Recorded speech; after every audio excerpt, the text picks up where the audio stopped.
is year number 3 of the Women's Frozen Four, and Minn-Duluth is in the title game again. In the semifinals, UMD dispatched Dartmouth. The two-time defending national champs are poised to make it 3 in a row, and this time in front of their home crowd. But standing in their way, the mighty Harvard Crimson. They rolled over Minnesota in the semis, continuing a season-long run to the top of women's college hockey. The championship trophy is here in Duluth. Will it stay at UMD, or will Harvard take it home?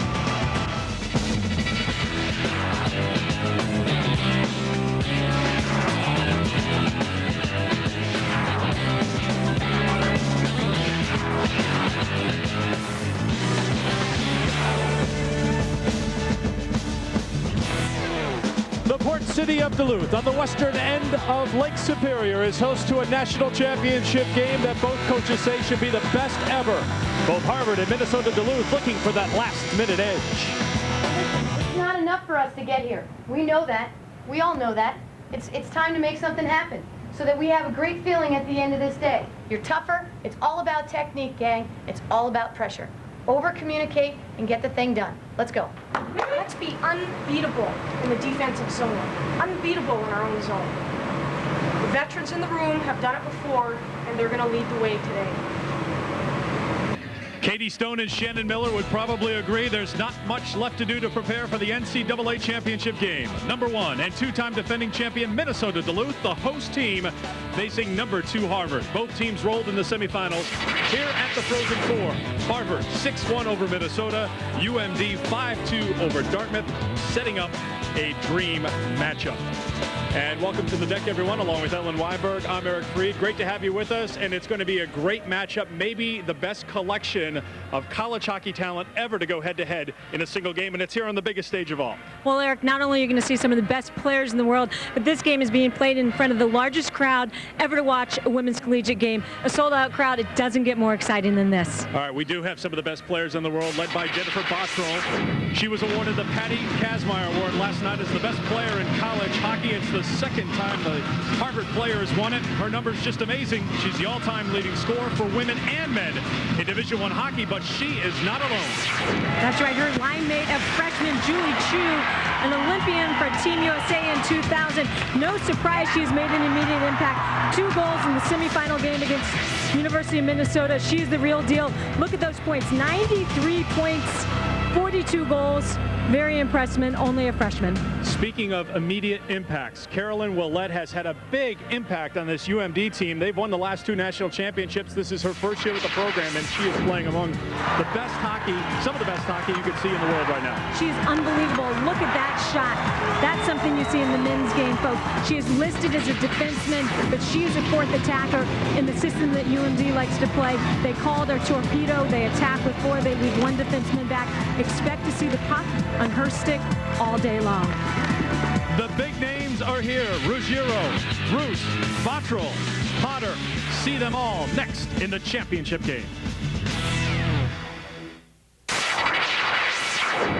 The key for our players to be successful is they need to focus on their own game as individuals and as a team. And all we have to do is stretch and reach and go after our own potential. That's what it's about for them. The coaches will focus on Harvard. The athletes need to focus on themselves. If we continue to play as a team, share the puck, and capitalize on opportunities, we're going to be flying.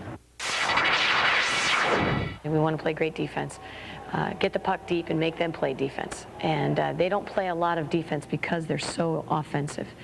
And just put the puck on net, see what happens. I think Minnesota goaltender was real tough, and we just put the puck on net and caused a lot of havoc that way. We need to communicate with each other. We need to win the one-on-one battles. 5,000 fans expected here at the Duluth Entertainment and Convention Center, better known as the DECC. And these are the goaltenders for tonight's championship game matchup between Harvard and Duluth. Jessica Ruddock, a junior from Ontario, 17 saves in the semifinal win against Minnesota, 26 wins on the season, number 2 in the country in goals against average. And Patricia Sauter, the senior from Switzerland, 25 wins on the season, a 1.74 goals against average. She picked up 28 saves in the semifinal win against Dartmouth. Katie Stone, the graduate of the University of New Hampshire, in her 9th year as head coach. This is her first NCAA championship game and Shannon Miller. Her 4th year here. She started this program, and Minnesota Duluth won the first 2 Frozen Fours. We're underway as Brad Shepard drops the puck here in Duluth, and right away, almost a turnover in the Harvard zone. UMD with the white in the maroon and gold trim. Harvard in their crimson with the white trim. Little trouble out now, out of the zone, and here comes Jennifer Bottrell. Bottrell takes a bump on the near boards. Van Riesma back for the crimson, and Angela Ruggiero, first team All-American, dumps it. Here's Julie Chu, the freshman. Takes it back, looking for some help in front. 4 points in the semifinals for the freshman out of Fairfield, Connecticut. Carolyn Willett, number 5, one to watch, although she gets tangled up with Erica Holst. No matter, here comes Captain Maria Root. Taken back by Harvard, dumped in on Patricia Sauter. She'll play it, she'll cover it, forcing a face-off. Well, Angela Ruggiero is one of the best defensemen in the game, but she's an offensive defenseman, and UMD knows that. They are going to double team her as she comes out of the zone and try to strip her of the puck. You see it here in the first play of the game. Nora Tallis almost comes up with the first opportunity for UMD. Off the draw, Sauter wants to poke it away. She missed it. After it for Minnesota Duluth, senior from Finland, Hane Sikio. Ashley Banfield tries to dump it in. Sikio looking for it. This is an all-world team for Minnesota Duluth. 7 Europeans, 6 Canadians, 10 Americans, including 8 here from the state of Minnesota. And one of the best ever out of Minnesota, Jenny Potter on the ice right now, number 16. Looking after the puck. Harvard will dump it in. And Tracy Catlin will give chase for the Crimson. Out through center ice, over the stick of Van Riesma. Little opportunity here for Larissa Luther, setting it up in front, and Root sends it wide. Luther is just red hot. She picked up 2 goals in the semifinal win against Dartmouth on Friday night. Now Angela Ruggiero in trouble. She's caught that, has the puck knocked off her stick, and here comes Jennifer Bottrell. Catlin, first one to it for the Crimson. Both these teams with 30 wins on the season, and for the first time, we're going to have a power play. It's a delayed call as Ruggiero goes after the puck. Ruddock leaves the ice. Extra attacker on for the Crimson. It won't matter as Willett touches up. Not a lot of differences, Ellen, between the men's game and the women's game, but there is one major difference. And that's checking. You saw it here, and you can see the defenseman for UMD, Vashicek. She tried to appeal to the referee and say, hey, it was a collision and not a check. The checking is a discrepancy of the referee, and this is a feeling out time, a feeling out period to see what the referee is going to call and what they're not going to call. You're going to see open ice hits called. You should not see along the board hits called. Julianne Vasicek in the box for 2, so the number 1 power play in the country. Harvard's unit on the ice, mind-boggling 32%, but the Minnesota Duluth penalty kill, not too shabby, number 2 in the country behind Harvard at 92% on the season. Duluth was 6 for 6 in killing off Dartmouth power plays on Friday. Crimson try to get it set up. Comes back to Hagerman with the blast, and Sauter gloves it. She'll hold on.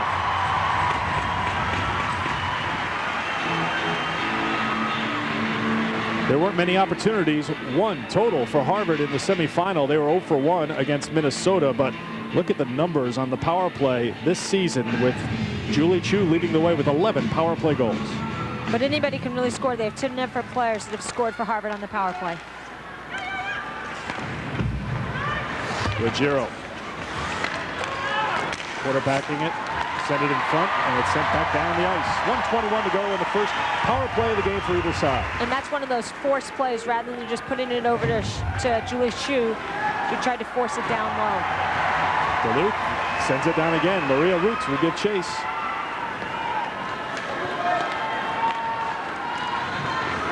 A little sloppy play coming out of their own end, and Harvard retreats. Ruggiero takes Root off the play, and that's going to be a penalty against Harvard. So much for the Crimson power play. Ruggiero's going to go off for 2.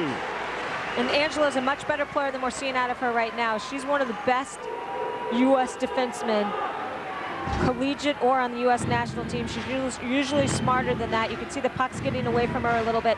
This is clear interference. They call that setting a pick in the sport of basketball. There it was, right in front of the net. So Ruggiero off for 2, 4-on-4 here for 53 more seconds, and then it'll be a power play for the Bulldogs. Julie Chu sends it in front. Bottrell chasing after it. And a good hustle play by senior Erica Holst to get back on it. Now here come the Bulldogs. Potter lines and fires it wide. Jenny Potter, leading scorer for this team. First team All-American and one of the 3 finalists for the Kazmaier Award. Potter swinging around in front. Poked away and now sent to the far boards by Julie Chu. This is 4-on-4 for another 20 seconds, but Duluth putting some pressure on. Potter looks, now moves. Potter all the way to the forehand. Save, Ruddock, rebound, cleared aside to Jenny Potter. It's not a power play yet for Duluth, but it sure looks like one right now. Harvard looks like they need to settle down and score more and stay with their mark. Now the 4-on-4 is over. It's a power play for Minnesota Duluth. Vasicek out of the box. She has it at center ice. Look at those numbers, 29%. They are deadly. Hagerman.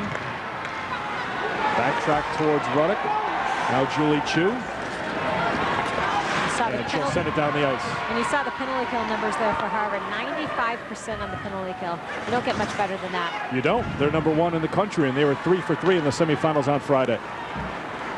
Now chasing after it, Krista MacArthur sent back out to Nora Tallis, center ice. Harvard with 25 to go on the UMD power play, sends it back down the ice. They'll change up.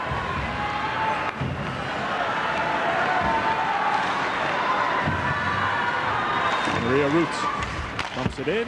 Harvard dumps it back out. 10 to go on the penalty to Ruggiero. Vasicek waits, final seconds tipped down. Maybe time for a little rush here from Willette, who can rush. She's got some speed. Now Potter over the blue line. Ruggiero's out of the box. Through the middle, score! Potter sent it to the front, and that's where Carolyn Willette was waiting. It's 1-0 Duluth.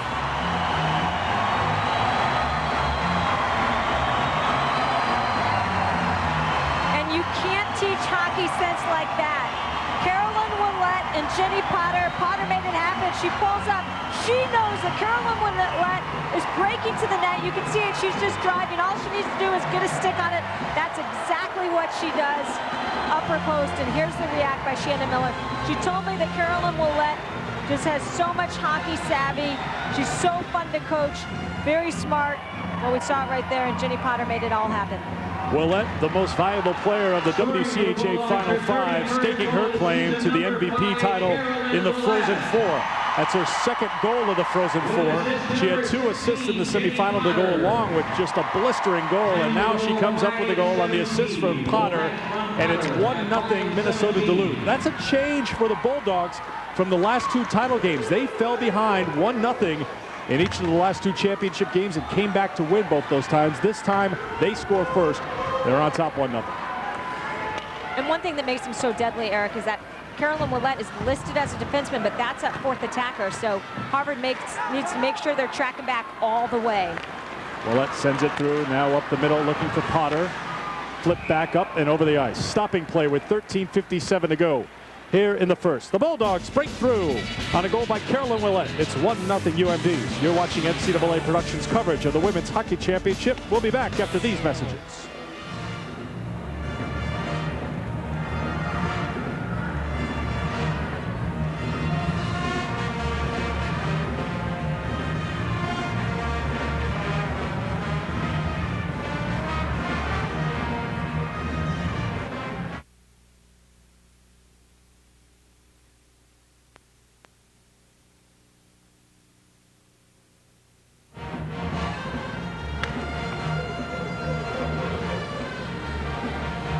Two weeks ago, Shannon Miller's team won the WCHA championship. She was afraid of a little letdown, but she has not seen it here at the Frozen Four in the semifinals. In a physical game against Dartmouth, Larissa Luther scored twice, leading UMD to a 5-2 win over the Big Green. And here today, a great start for Miller's troops as they take a 1-0 lead here in the early going of period number 1. You can see Shannon Miller there talking to Stacy Wilson. Good look at the summary from that first game. Luther was the star with 2 goals. Off the draw, Krista MacArthur sends it around. Nicole Corriero trying to get it out for Harvard. Back after it, Jamie Hagerman. Hagerman now for Ashley Banfield. Look at the pressure from UMD. Set up in front, and Ingram sent it back behind her own net. Just trying to find any open space. Trying to get this puck out of the zone, and they cannot. Taken away by MacArthur. Makes it around. Stick handles it towards the front. And it was poked towards the end board. Now Potter setting up behind the goal. Tried to find Larissa Luther. Cannot. Corriero had a chance to clear the zone. She could not. Now Luther. That's knocked down by Banfield, and finally Harvard gets it out to McAuliffe. McAuliffe stopped right at the red line. Talking to Shannon Miller before this game, she thought her team had to make a commitment defensively out here today, and that was one of the keys for Katie Stone. They wanted UMD to play defense because, frankly, UMD is so good offensively, they haven't had to play much defense this year. So it was really a question of who was going to impose their will on the other team coming in. Was it going to be a defensive effort from Harvard, or was it going to be the offensive firepower from UMD to control things here today? Definitely, Eric. And so far, Harvard hasn't done a good job being able to just break out of their own zone to establish that. And one of the other things she said was, we know they're going to press us in and pressure, pressure, pressure. We need to flip that puck out of the zone, not go across the zone like we just saw. Off the draw, here comes Angela Ruggiero. She'll carry it in, dump it in around Willett. All the way around the boards. Vasicek tries to get it out of the zone. Then Riesma comes up aggressively for Harvard, looks for the puck. Julie Chu tries to keep it in at the point. She does, but only momentarily. Now it's Catlin. Catlin and Ruggiero backtrack back behind Jessica Ruddock. And take it away again. A turnover in the Harvard zone. Ruggiero, first one back there for Harvard. Two players quickly converge on Angela Ruggiero. Try to take the puck away from her, but now Van Riesma comes out to help the junior captain. Chu. Looking for Bottrell. Bottrell, little space, will wind and fire. Went off the skate, went wide. Tallis tries to get out of his zone, cannot. Van Riesma through a crowd. Bottrell redirected it. Sauter had to make a pretty good save there.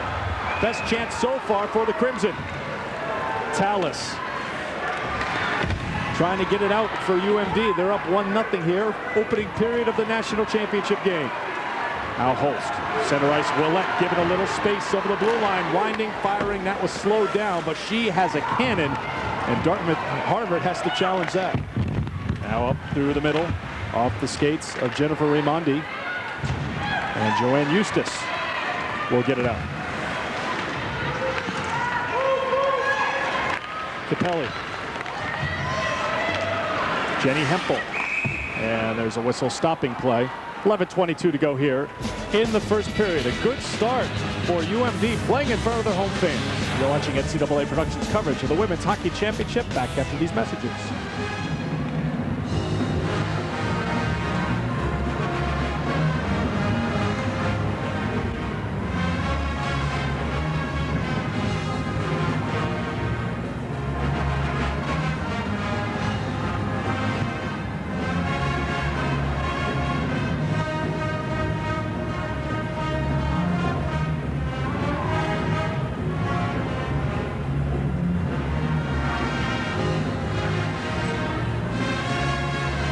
Here's a good look at what makes Jennifer Bottrell one of the best players in the country. She always is in the right place at the right time. She just couldn't capitalize on that one. She got in behind the defender, had her stick down, but Sauter came up with a nice save.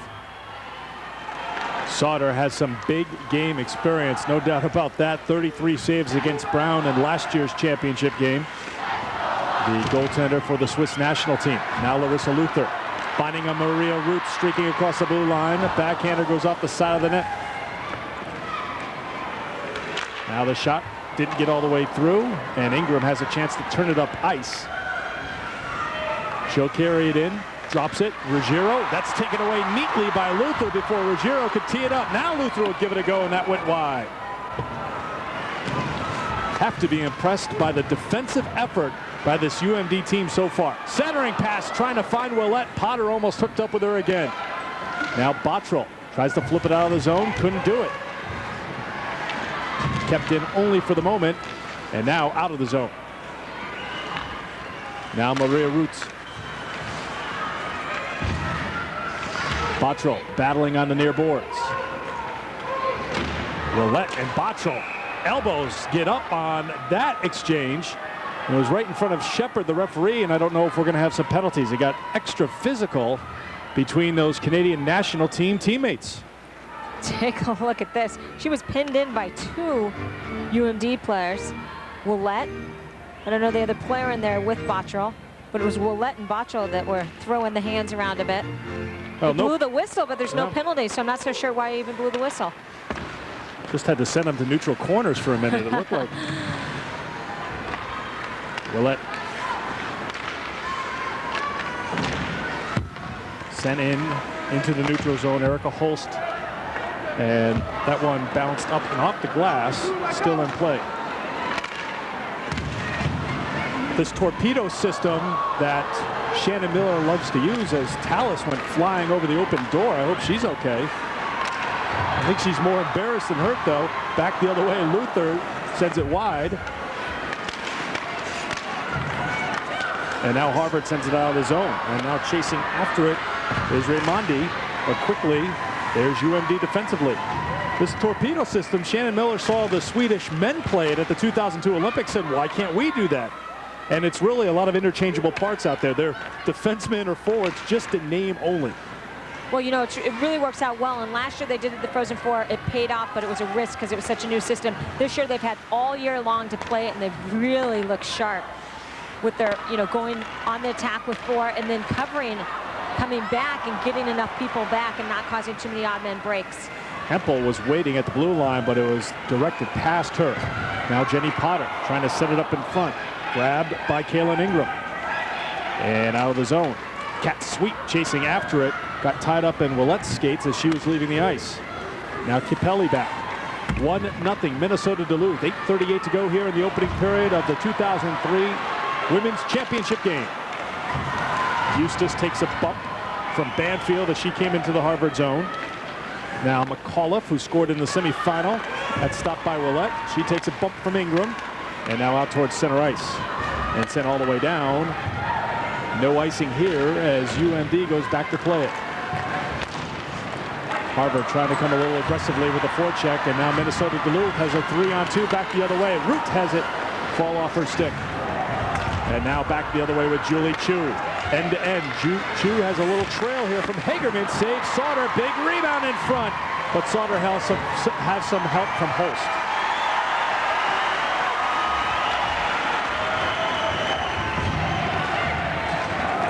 Willette back for UMD. Now Ruggiero takes it away. Ruggiero, Sauter's looking for it. Puck's free back behind the net. Julie Chu. Van Riesma. That's knocked down, and here comes Sikio. Partial break here for UMD. Catlin and Van Riesma getting chased. Score! Hane Sikio, the senior from Finland, makes it 2-0 Duluth.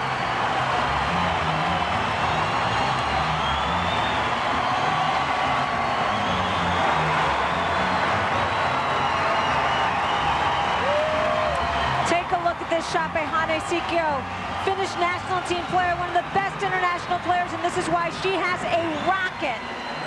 We saw Willette score a goal like that. Sikio can score like that. Holst can score like that. It all came off of a turnover and a mistake. Harvard knows they need to get that puck deep. They did not do that. That allowed Sikio to come in and take a shot from the outside like that. 9 times, that's a tough shot. Tough to hit that 9 times out of 10, Eric. Just when Harvard looked like they were starting to get some opportunities generated in that UMD zone, look how the Bulldogs counterpunch to take a 2-0 lead. Well, that's the thing. I mean, when you have weapons, every single line, Sikio, Holst, Root, Potter, Willette, they can all fire the puck, so you just can't give them that breakaway opportunity. Now here comes Nicole Corriero in front, a chance, and it went wide. Ingram flew into the post too, but she's back up and playing. Krista MacArthur with time to clear it out.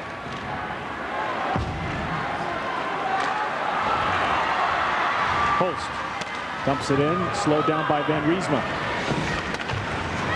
Holst tried to keep it in the zone. Could not. Raimondi gets it out of the zone. Now poked back in. 6:30 to go. First period, 2-0 Duluth. Well, Katie Stone has to be pleased with the way her team responded after that first goal, and they need to do the same thing here after getting scored on for a second time. Almost turned it over again. Now Sweet sends it through the center ice area. Tries to make the extra pass. Poked away by Vasicek. And out of the zone. Ruggiero spinning around. They're not giving Angela Ruggiero too much room to operate right now. They're just trying to blanket her and put pressure on her when she's got the puck. And that was a game plan that Shannon Miller, I asked her about it yesterday, and she said that's what we're going to do. When she gets the puck, she's deadly out of the back. We are going to pressure, pressure, pressure. Icing the call with 5:52 to go here in the first period. 2 goals for Minnesota Duluth. Hadesikyo makes it 2-0. You're watching NCAA Productions coverage of the Women's Hockey Championship. We'll be back after these messages.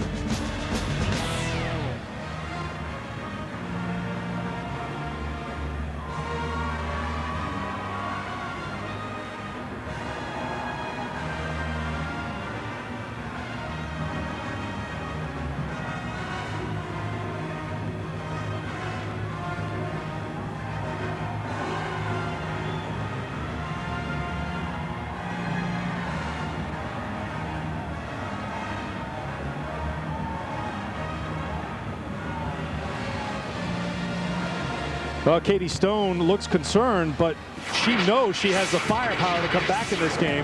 Take a look at what happened in the semifinals for Harvard. They blew out Minnesota 6-1. Julie Chu with 4 points. And Harvard picked up goals in the final minute of the first and second period. That really sparked them. It was a pretty easy effort, too, for Heartland. As they said yesterday, Tracy Catlin said that they didn't get beat up in that game. So they had an easy time of it against Minnesota. Felt pretty good coming in to this championship game on Sunday.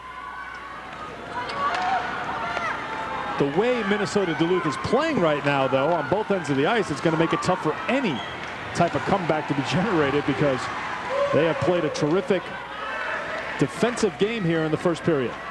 Now Bottrell trying to find Catlin. Center ice, Holst, poked back by Bottrell. Keep in mind, Harvard has the top 3 scorers in the nation in this game here today. Bottrell, Chu, and Ruggiero. Jenny Potter's not too far behind, though. She got the stick in there, and she's been dangerous on the ice here tonight, assisting on the first goal to Willett. Well, Eric, UMD is doing a great job getting their sticks in the passing lanes. All night long they're doing it. That's their part of the game plan as well, and it is definitely being executed. All UMD here in the first 15 minutes of the championship game. Potter fanned on it as she tried to get it towards Ruddock. Banfield back for the Crimson. And you see that pressure from Minnesota Duluth. It pays off. Turnover, shot, didn't get all the way through. Ruggiero goes after it for Harvard, and it's out of the zone. 4 Bulldogs players all inside the blue line putting pressure on. Now off the change through center ice. And all the way down to Pelly. Tries to get it out. Looks for some help. Eustace couldn't get it out of the zone. Check it. It was Trisha Guest. There's no doubt about it. Minnesota Duluth, since they played in the last 2 championship games, they have that big game experience. I mean, yeah, we talk about Erica Holst, and we talk about the play of Maria Root through her 4 years here, and Larissa Luther with a solid effort so far in the Frozen Four. But a player like Trisha Guest had the game-winning goal for UMD last year in the title game against Brown. I mean, up and down the lineup, that's what you said before. There's so much depth, you can't focus on one player. 8 seniors. After they lose these 8 seniors, I think it will be the first time some of the other teams will be a little relief not having to face the same UMD team year after year after year. And it's amazing that this senior class started this program here at UMD. 7 of the 8 seniors were here at the beginning as the foundation was poured, and look how solid that foundation is, and they're building this skyscraper. It's borderline dynasty right now, and you can't say any other way about it. Only their 4th year, and maybe people want to see some more over a couple more years before they put that label on it, but how can you not after they've gone to the championship game each of the first 2 years and won it? And she has more international stars coming in. A player from Team Sweden next year, going to be a freshman, one of the best young players in the international game today. There is Kipeli. That's flipped up into the bench. That stops play. 3:14 to go here in the first period. Carolyn Willett started the scoring. You're watching NCAA Productions coverage of the Women's Hockey Championship. Back after this.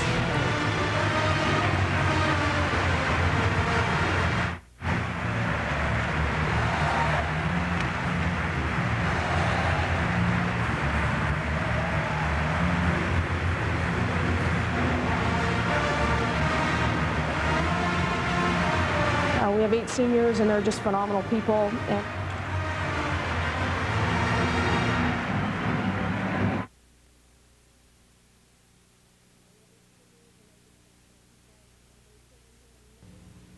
we have 8 seniors, and they're just phenomenal people, and they came in here and laid a really solid foundation for us to build on for years to come, and they raised the bar in college hockey as well, and they're awesome, and it's going to be very difficult and pretty much impossible to replace these kids. And Eric, what a dream to be playing your final game, the national championship game, at home in front of a sold-out crowd. Who would have ever thought? Well, as a college player back in the day, yourself, Ellen, when we talked a little bit about this on semifinal Friday, you look at the game now compared to when you played, that's not too many years ago. It's just amazing. And Katie Stone, talking to her before the game, they don't want to disrespect players that have played here before. And this is a Harvard team that won the 1999 AWCHA National Championship. That preceded the NCAA crowning of a champion, and Bottrell and Ruggiero were freshmen on that team. But they don't want to disrespect, but now you have so much depth. You have 19, 20 players you can play, and back then they had 6 or 7 players. I had a nice conversation with Jen Bottrell's parents, and they were mentioning just that how wonderful it's been for Jen to go away from the game and come back, and how fun it's been for her to play at such a high level with no disrespect to the team she played on before at Harvard. Here is Bottrell, back behind her own net. Julie Chu. Chu now, good skater, great vision to Ruggiero.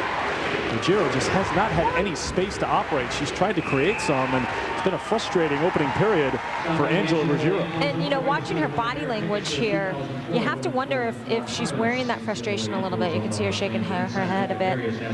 She's got a long future to go with the U.S. national team and Olympic team, but when you get pressure after pressure, she just needs to release that puck a little earlier, and maybe she'll get it back. A 3-time first-team All-American. Her teammate Jennifer Bottrell on the puck, the first ever 4-time first-team All-American. Dump back around. Here's Jenny Potter, also a first-team All-American.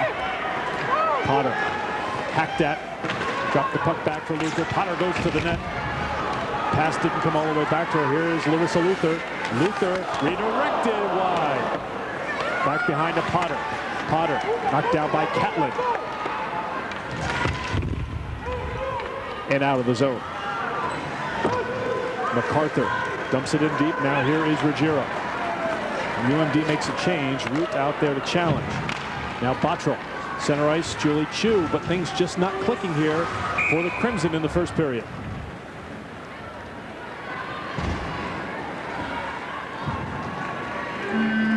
As Julie Chu exits the ice, Shannon Miller has to be thrilled. Obviously, you look at the scoreboard, but also point of emphasis #1, play strong defensively. That's what they've done. Yeah, they've given up very few opportunities to Harvard. Not a lot of shots so far, 5-5 for each team, but when you have players like Willette who can tip like that, and you have players like Sikio that can finish, you don't need a lot of shots. Yep, the quality chances have been there for UMD. Coming up during our first intermission,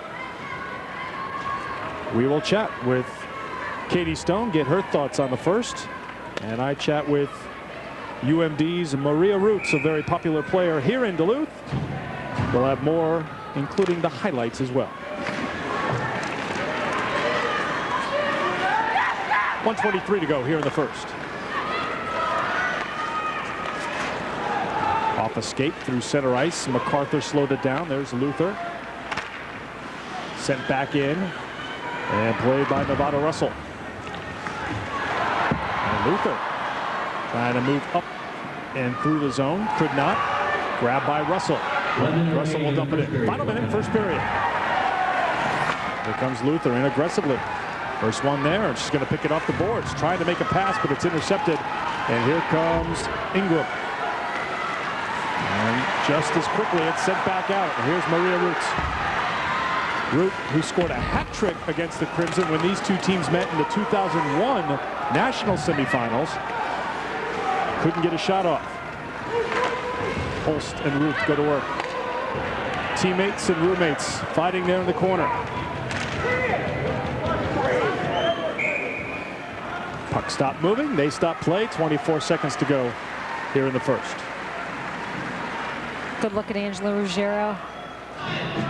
The points that she has put up as a defenseman, but she's also tough to beat 1v1 defensively. You can see this here with her size and her strength and her game awareness. She is not going to get beat to the net. Gold medalist for Team USA in 1998, silver in 2002. Not on the ice right now. That shot was a hard one, but it was knocked down before it got all the way through the runner. Now here's Julie Chu, and again, things just not clicking as Chu has it bounce off her stick. Bottrell comes in to try to keep it in, and now Tricia Guest. That's the end of the first period. And a crowd of 5,000 plus all up on their feet here as their home team, the UMD Bulldogs, take a 2-0 lead into the locker room. Well, their home team of UMD is not disappointed. They've come out, they've stuck to their game plan. They played good offense, but it started with good defense, and that's exactly what Shannon Miller wanted to see. When we come back, we'll talk with Harvard head coach Katie Stone. At the end of one period, Minnesota Duluth 2, Harvard nothing. You're watching NCAA Productions coverage of the Women's Hockey Championship. Back after these messages. We have about 2 segments before we get to you.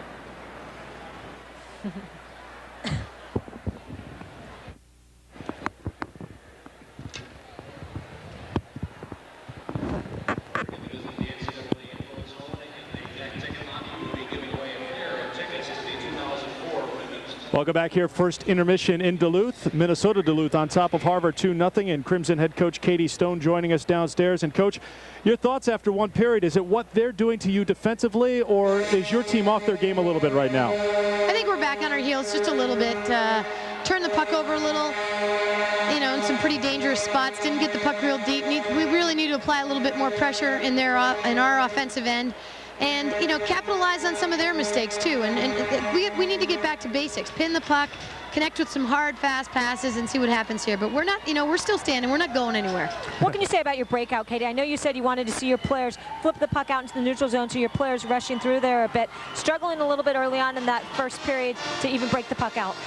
Yeah, I mean, I think we need to find what they're giving us more than anything else. They're giving us openings in different places. We just have to get our heads up and you know, play this game the way it's supposed to be played. And we can do it. We've got plenty of time. One last question on Angela Ruggiero. She's one of the best players in the world. Obviously, they ID'd that. It seems like every time she gets a puck, they have 2 players on her.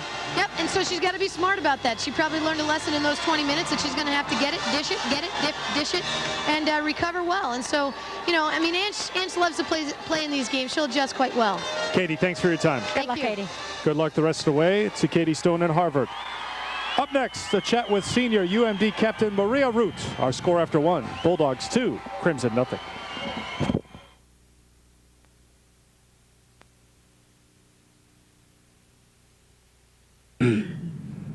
And welcome back to Duluth. We're between periods in the championship game and joined now by senior Maria Root from the University of Minnesota Duluth. And you must be thrilled beyond belief to be playing in a championship game here in what has become your adopted home at Duluth.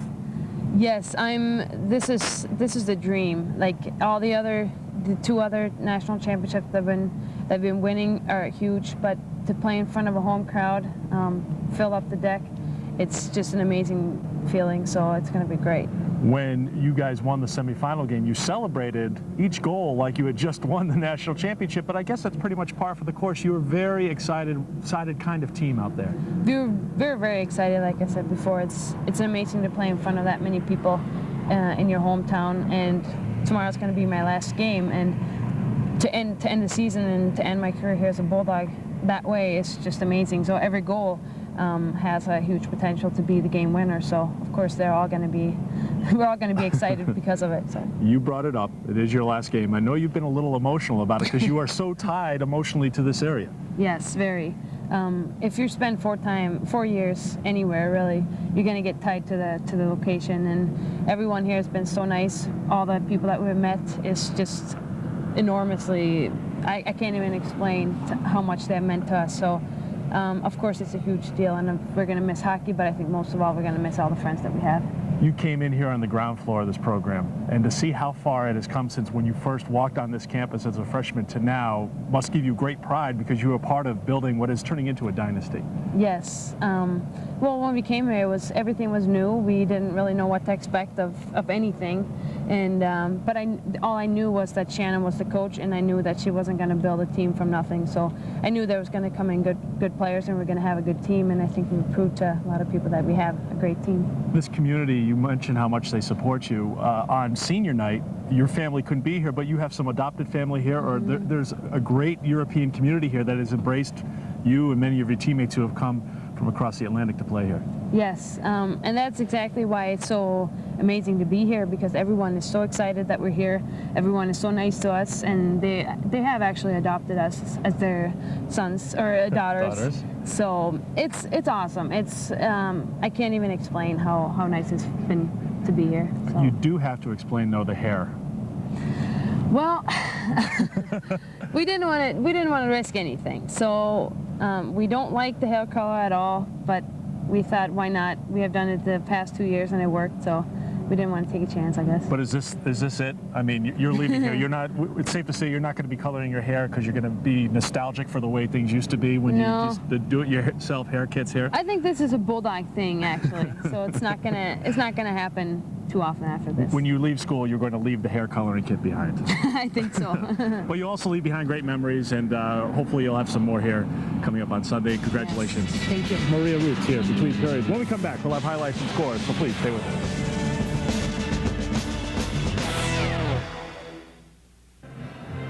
Welcome back to the NCAA Women's Division I National Championship game. At the end of the first period, the University of Minnesota Duluth leads Harvard University by a score of 2-0.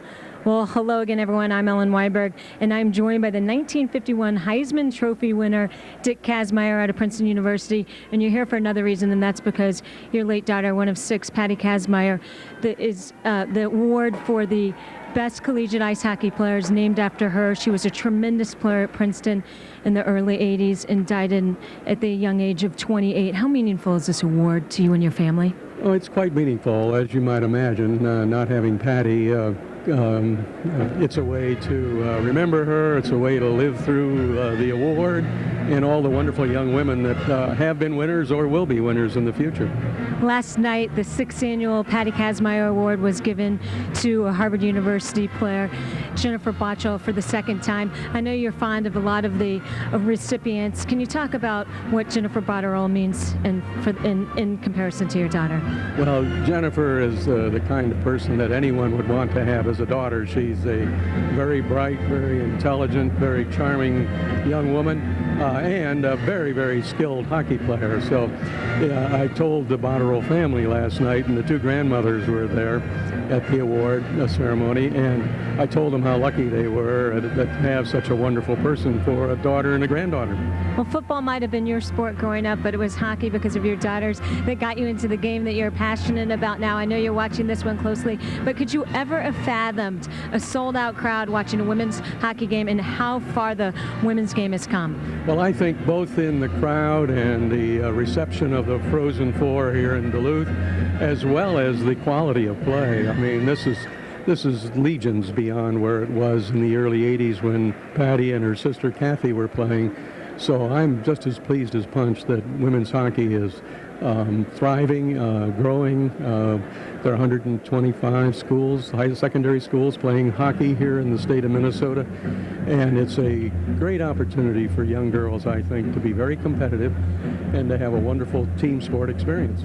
Dick, as a past collegiate hockey player, I thank you for coming on with us, and I thank you and your family for your tremendous dedication to the sport of hockey. Stay with us. When we come back, we will have stats and highlights. At the end of the first period, Minnesota Duluth up by a score of 2-0.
First intermission almost done. We're almost set for period number 2. But first, let's take a look at the highlights from the first period. The shots were even 5 of 5, but the quality shots all belong to Minnesota Duluth. Well, we talked about Carolyn Willett off the top, and she has been tremendous again tonight. You see the tip-in goal there, getting in front of the net, driving to the net, and then it is Hane Sikio with the steal at a defensive blue line, and look at that rocket. Jessica Reddick never had a chance to grab that one. Sikio is just unbelievable, her 24th goal of the season. And as I mentioned, the numbers, not a lot of shots on goal in that first period, 5 apiece for each team. And Harvard pretty good defensively. We talked about the UMD defensive effort. Harvard only allowed 1 goal and 18 shots on goal against Minnesota. So they kept that high-powered UMD offense in check, but just the gut feeling after that first period is UMD carried play. But when we talked to Katie Stone, she said, look, we're still standing here and we have a chance to bounce back here. Plenty of time left. She seemed pretty confident. She's got a lot of power, rightfully so. They need to come out first 3 minutes and really take charge. As we took a look at Shannon Miller there just a second ago, one of the things she said that was going to be a key to today's game was who capitalizes on mistakes. Well, that second goal for UMD was all about capitalizing on a mistake. Tip through center ice, sent back by Vasicek, and now a chance for Jennifer Bottrell. Winding, firing, stone! 21 seconds into period number 2. Harvard's on the board. And that is a deadly shot for a goaltender to try to stop. Right on the ice, you could see Patricia Sauter looking down at her own feet after Bottrell just let it go. It wasn't a great angle. She kind of was out wide, but she just let it rip, and that stayed on the ice. You can see she collects the puck, she looks up, and it looks like it just went to the left of Sauter's pad, right on the ice. Tough place for a goaltender, unless she can get that with her stick to save that.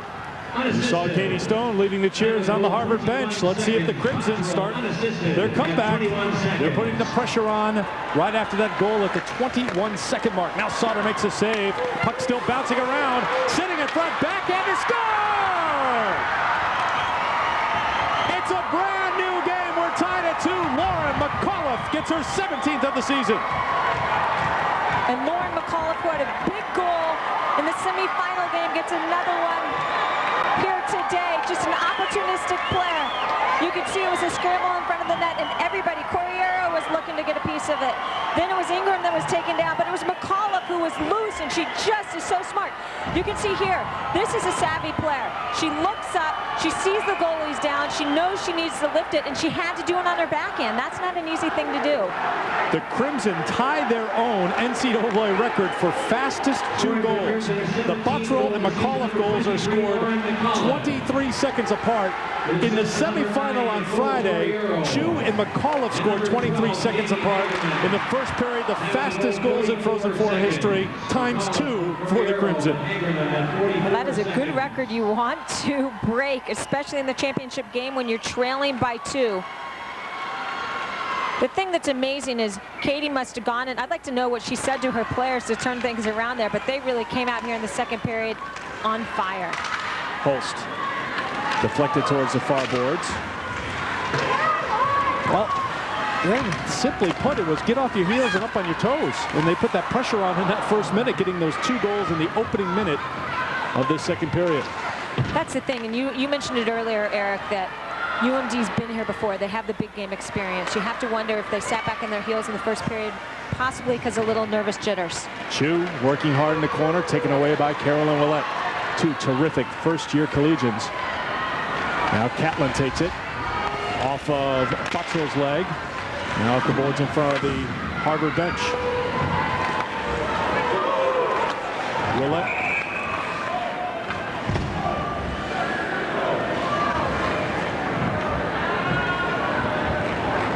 I think they're calling both of them.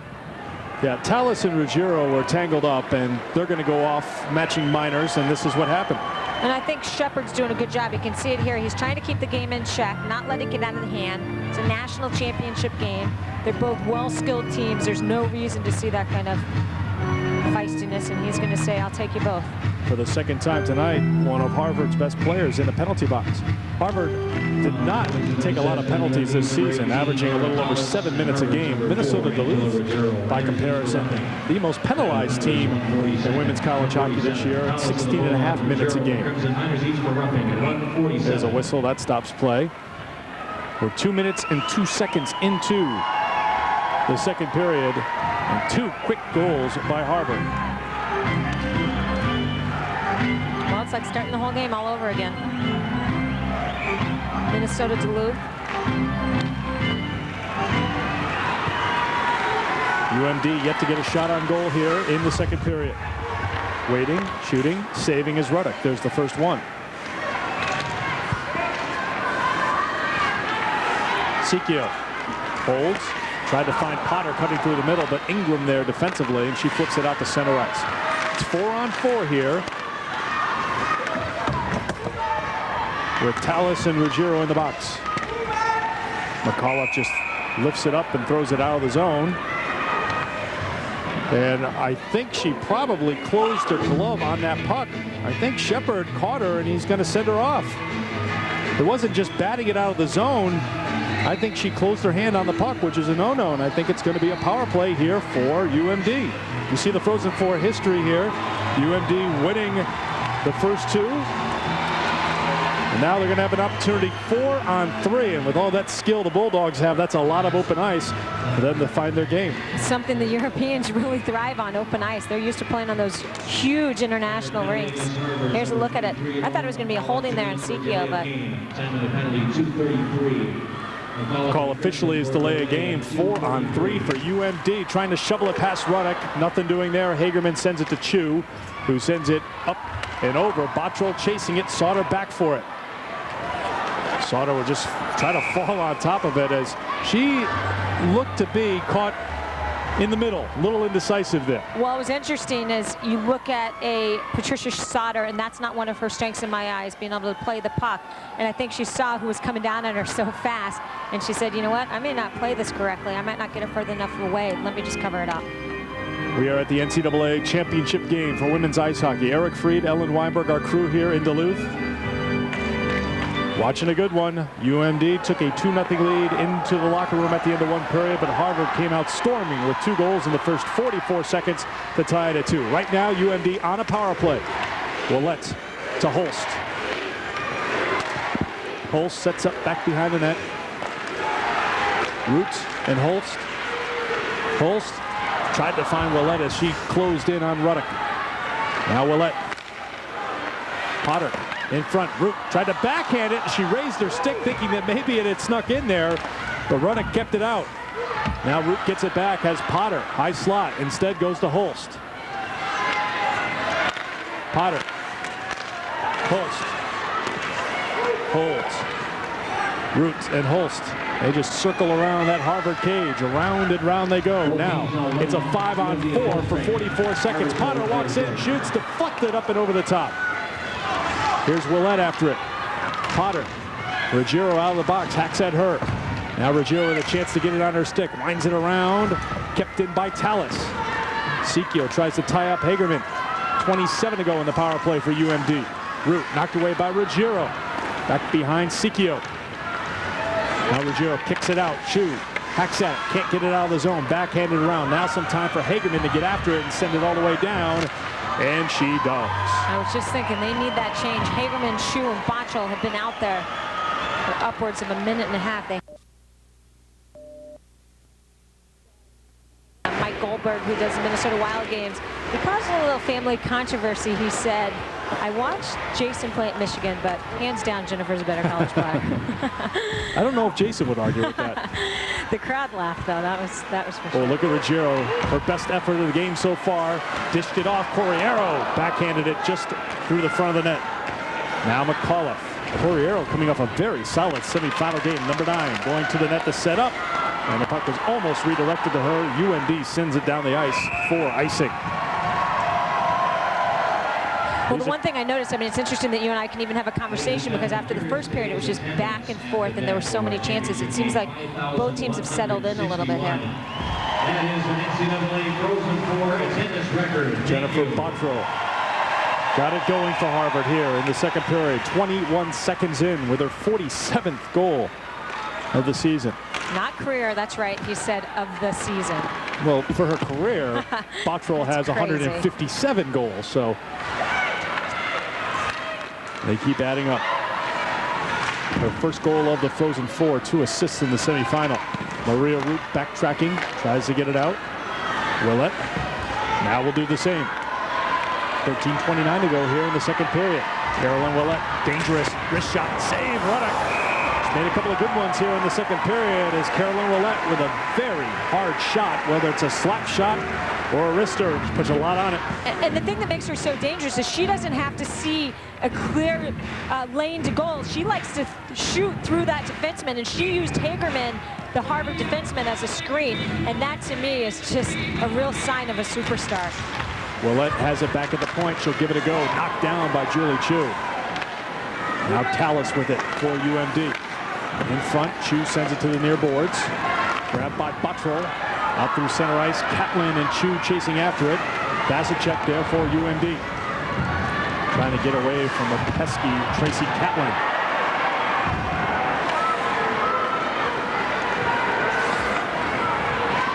Larissa Luther, Ruggiero there to put some pressure on. It's out of the zone. Catlin finds Pamela Van Riesma. Raimondi tried to send it in. Instead, Maria Roots dumps it in, and UMD will make a change.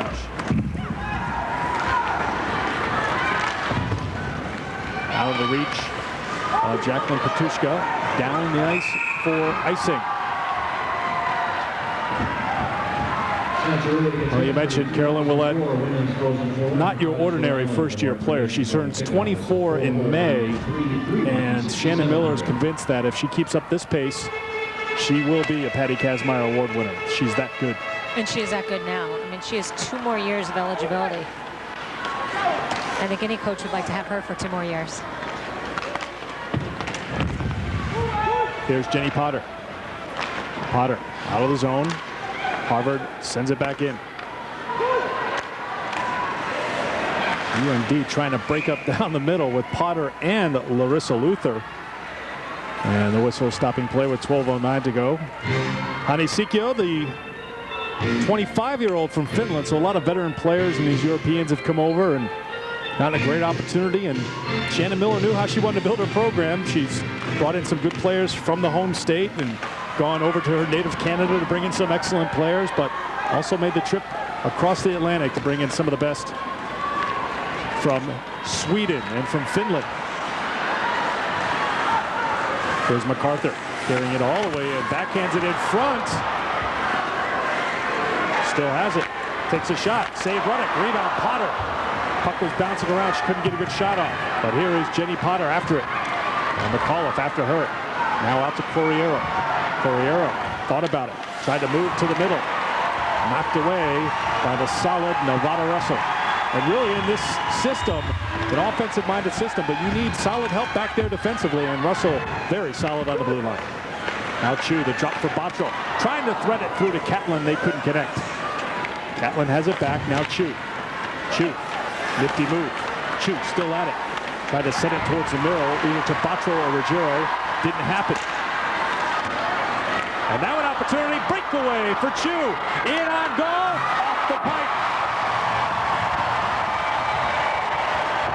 Julie Chu with 42 goals on the season is not going to miss out on many opportunities like that one. And that's a danger in this system that UMD plays. You can see they were on the attack and everyone went forward. Well, Chu was not coming back on the back check. If you can come up with the puck, she got that breakaway. Now Ruggiero, a one-person breakout, sends it up right side to Raimondi. Ruggiero calling for the puck back, but Raimondi tried the shot, and it was knocked down. Ruggiero having much more success this period, moving the puck, getting it back, moving the puck, getting it back. We heard Katie Stone talk about that between periods. Willett trying to carry it out, approaching the midpoint of the second period. tied at 2 in the national championship game between Harvard and the University of Minnesota Duluth. The whistle stops play. We'll take a break. You're watching NCAA Productions coverage of the Women's Hockey Championship. We'll be back after these messages.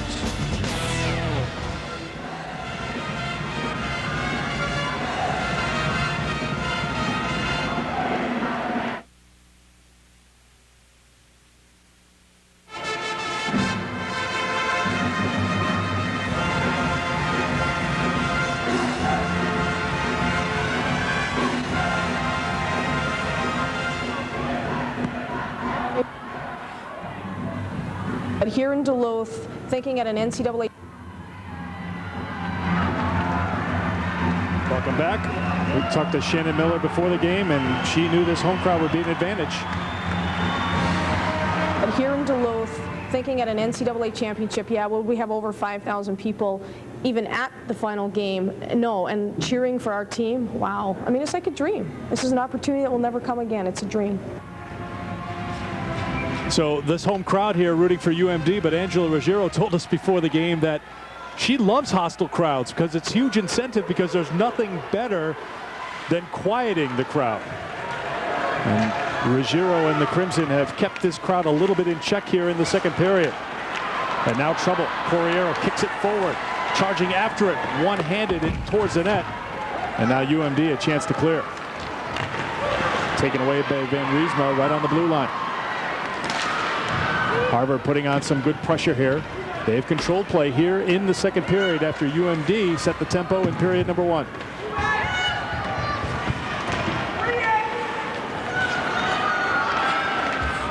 Sikio flips it out to center ice. Here's Ruggiero. Ruggiero tried to set it down. Potter picks it up, and here she comes. Wine, fire, save, Ruddock.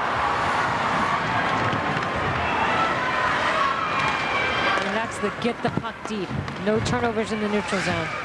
Catlin has it knocked away, dumped back in by UMD. Ruggiero after it.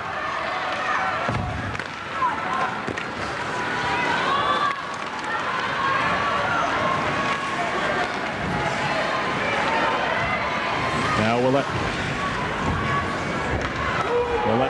There's a shot through a screen, but it didn't get all the way through to Sauter. Now Chu after it. Bottrell wanted to find Catlin, could not. Hagerman steps up, settles it. We'll set it back behind the net. Vasicek there for UMD. Off the glass, helped down towards center ice. Petushka dumps it in for the Crimson.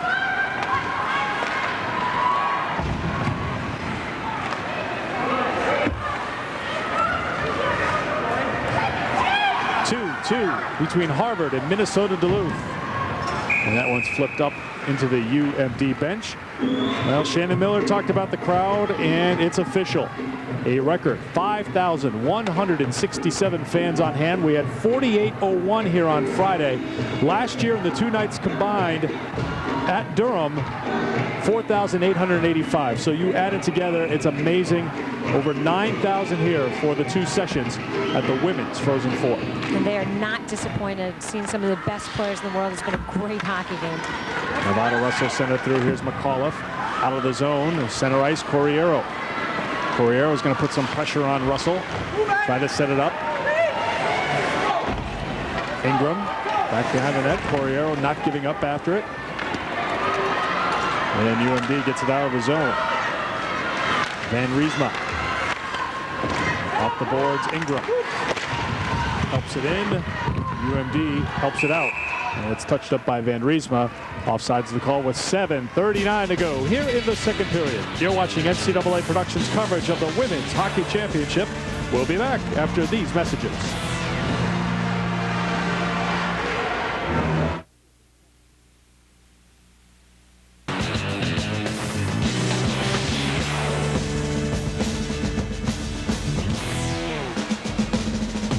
We're here in the port city of Duluth, Lake Superior. Could have gone for a walk. Frozen from end to end, I've been told, for the first time since 1979. Wow. But today, temperatures pushing 60, so a good thawing day here in the Northland of Minnesota. We're tied at 2, 7:24 to go, second period. Harvard trying to get it out. Holst picks it up, still with it, and behind the play, a penalty called against Tallis for UMD, so Harvard's going to have a power play. And that's a good call. She set a pick, whether he calls it a check or an interference. She set a pick for her own player to get through. Hagerman had already lost her stick. Take a look at this. This is something Shannon Miller likes to do. Gets her players to set that pick. Hagerman loses her stick, and she tries to get back in the play. She's trying to catch up with Holst, and Tallis just steps in, checks her.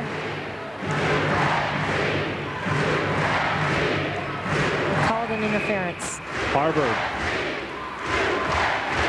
getting set to go on the power play. UMD wins the draw. Here's Ruggiero. Van Riesma back to Ruggiero. Ruggiero tries to spring Chu. Here she is on the power play. Settles it. Save made by Sauter. Trying to cover up, and Bottrell took a hack at it. And there's the whistle. Well, unfortunately for Chu, that puck was on its side. She just could not collect it and get a good piece of it. You see it was a great pass there by Ansela Ruggiero to spring Julie Chu, and Julie Chu just cannot settle it down. She tries to get a piece of it, but not enough wood, and Sauter does a good job collecting that puck. Off the draw, UMD a chance to get out of the zone, and they do. You have to watch them shorthanded. They can be dangerous. That's picked up by Van Riesma. She picked it clean from Willette. Now off the glass, here's Willette. One-woman wrecking crew right now. This is a UMD team that's potted 11 shorthanded goals this season, led by Jenny Potters, national leading 4 shorthanded towels.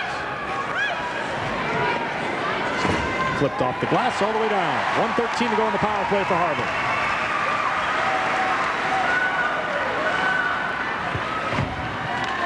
Ruggiero will dump. Petrushka, a chance. Grabbed by Ruggiero right at the blue line. Pressure comes to her immediately. Chu a little late in recognizing where the puck was. Hagerman tries to keep it in. Good job there. Now Chu walks in. Thought about it. Finds Catlin. Knocked off her stick. Chu walking through. Back to Hagerman. 45 to go in the power play. Ruggiero deflected. Shot. Save from Bottrell. Sauter gloved it. Great puck movement there. Tic-tac-toe.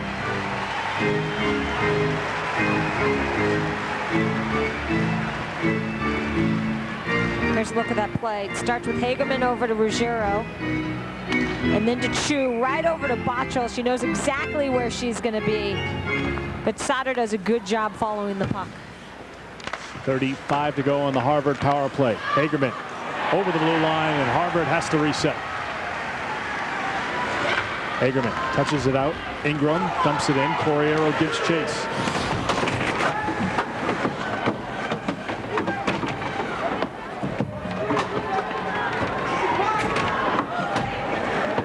They kept working at it. Puck came free. Now to Hagerman. Hagerman works it back to Banfield. Banfield, good pass. Shot goes wide from Ingram. Back to Banfield. Banfield, Hagerman. There's a shot. Score! Nicole Corriero puts Harvard on top. 3-2. The power play had just ended, but Tallis was just exiting the box. So it won't count as a power play, but it was 5-on-4 and good puck movement during that power play. And it all started because of Jamie Hagerman. She is one of their captains. She's so smart. Rather than shooting, she knows where Nicole Corriero is. She finds her, and Corriero just gets it on net. It wasn't a tremendous shot. It was down low on the ice again. The thing with Nicole Corriero is she had 32 goals last year. This is only her 17th goal this year. But head coach Katie Stone said she is playing her best hockey of the year, and I've seen the Frozen Four. She's been deadly for 2 games now. Well, last year, Corriero had to pick up the slack for Bottrell, who is with the Canadian national team. That is career point number 100 for Nicole Corriero, the sophomore from Ontario. And for the first time tonight, Harvard leads here in the national championship game.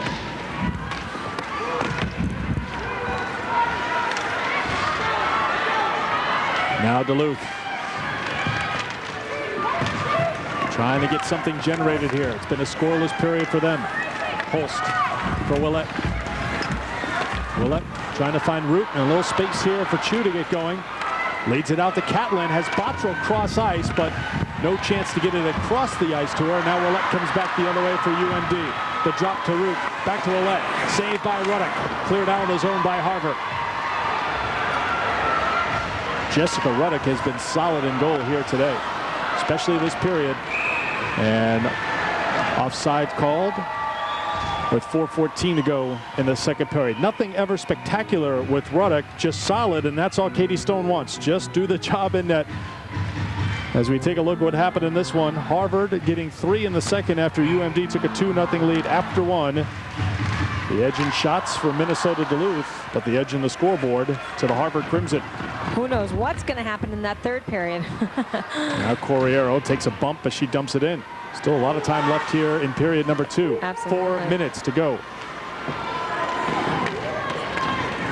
We can see that first goal really sparked Harvard. They came flying out of the dressing room. Got that second one just 23 seconds later, and they've kept the momentum going. But here comes Jenny Potter. Potter with a couple of nifty moves. Didn't get a shot off, but drew a penalty. Somewhat surprised with the call. I'd like to see it again on Jamie Hagerman. Hagerman, one of their best defensemen. She's a 1v1 specialist. She's been to a lot of U.S. national team camps, played on the U22 team, so she's used to playing with and against Potter. You can see it here. Potter's so smart. Oh yeah, she was beat. That's a penalty. I think Hagerman knew that she was beaten, with just trying to hold her with her stick. And with a player like Jenny Potter moving through the middle of the ice, you have to stop her by any means necessary. And that time it was via the penalty. Chu comes through, takes a bump. Ouellette picks it up. Ouellette dumps it in. Ruggiero after it. She'll try to wind it around, and there's a whistle and icing to call. Two folds with being in the penalty box all night. One is you don't want to give UMD too many chances, but 2 is your best penalty killers are Julie Chu, Angela Ruggiero, and Jen Bottrell, so you don't want them to be worn out from having to kill off too many penalties. But this Harvard team, in the big games, Katie Stone has really shortened her bench and gone with those top 2 lines. We've seen her go to the reserves a little bit here, but that top line plays a lot of hockey. Ruggiero took that one right off just below the knee. She's limping out there. Angela Ruggiero definitely in pain, taking that shot off her leg. Boy, she could barely skate at the moment. See her chase after the puck. So it's a 5-on-4 right now for Minnesota Duluth, but almost a 5-on-3 with Ruggiero. Now she's going to limp on over to the bench. She looks hurt. And a penalty coming up. Back behind the play. Yeah, it looks like it's going against Nora Tallis. Here's the injury first, and it's Maria Ruth's shooting. She has a rocket. It was right off the shin, it looked like, of Ruggiero, and she has gone to the bench, and she's getting some help from the Harvard training staff. I don't know if there's much you can do for that, though. Just a lot of pain. Bite the lip, fight it off. Well, Tallis is back in the penalty box, so much for the UMD power play. 4-on-4, then it'll be a Harvard power play for about 45 seconds. Potter goes to the net. Left free for a second, couldn't take it. There's a shot, that's high and wide. Russell delivered it. Hagerman after it, here's Ingram. Ingram wanted to use the boards to make the play, bounce out in front, score! Harvard couldn't get it out of harm's way, and UMD ties it at 3.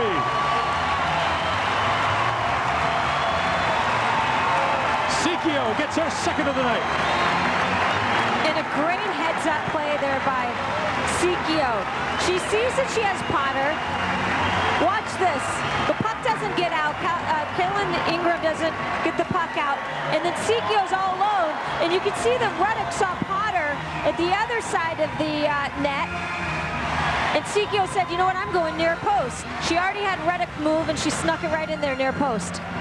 The veteran Hane Sikio, 25th of the season, second of this game.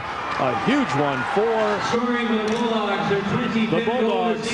After Harvard had scored 3 unanswered goals, it's now a 3-3 game with 2:15 to go in the second. Ruggiero back on the ice. And emotionally, you said it, it's just huge. After 3 unanswered goals in your own home arena, they had silenced the crowd. Chu tried to find Bottrell. They couldn't connect. Banfield trying to get it back, and now a chance for Maria Roots. Root comes in on the partial breakaway. In on Ruddock. Backhander saved by Ruddock. And there's the whistle. No goal. Whistle had blown. 1:53 to go here in the second period. It's been a thriller here for the national championship. You're watching NCAA Productions coverage of the Women's Hockey Championship. We'll be back after these messages.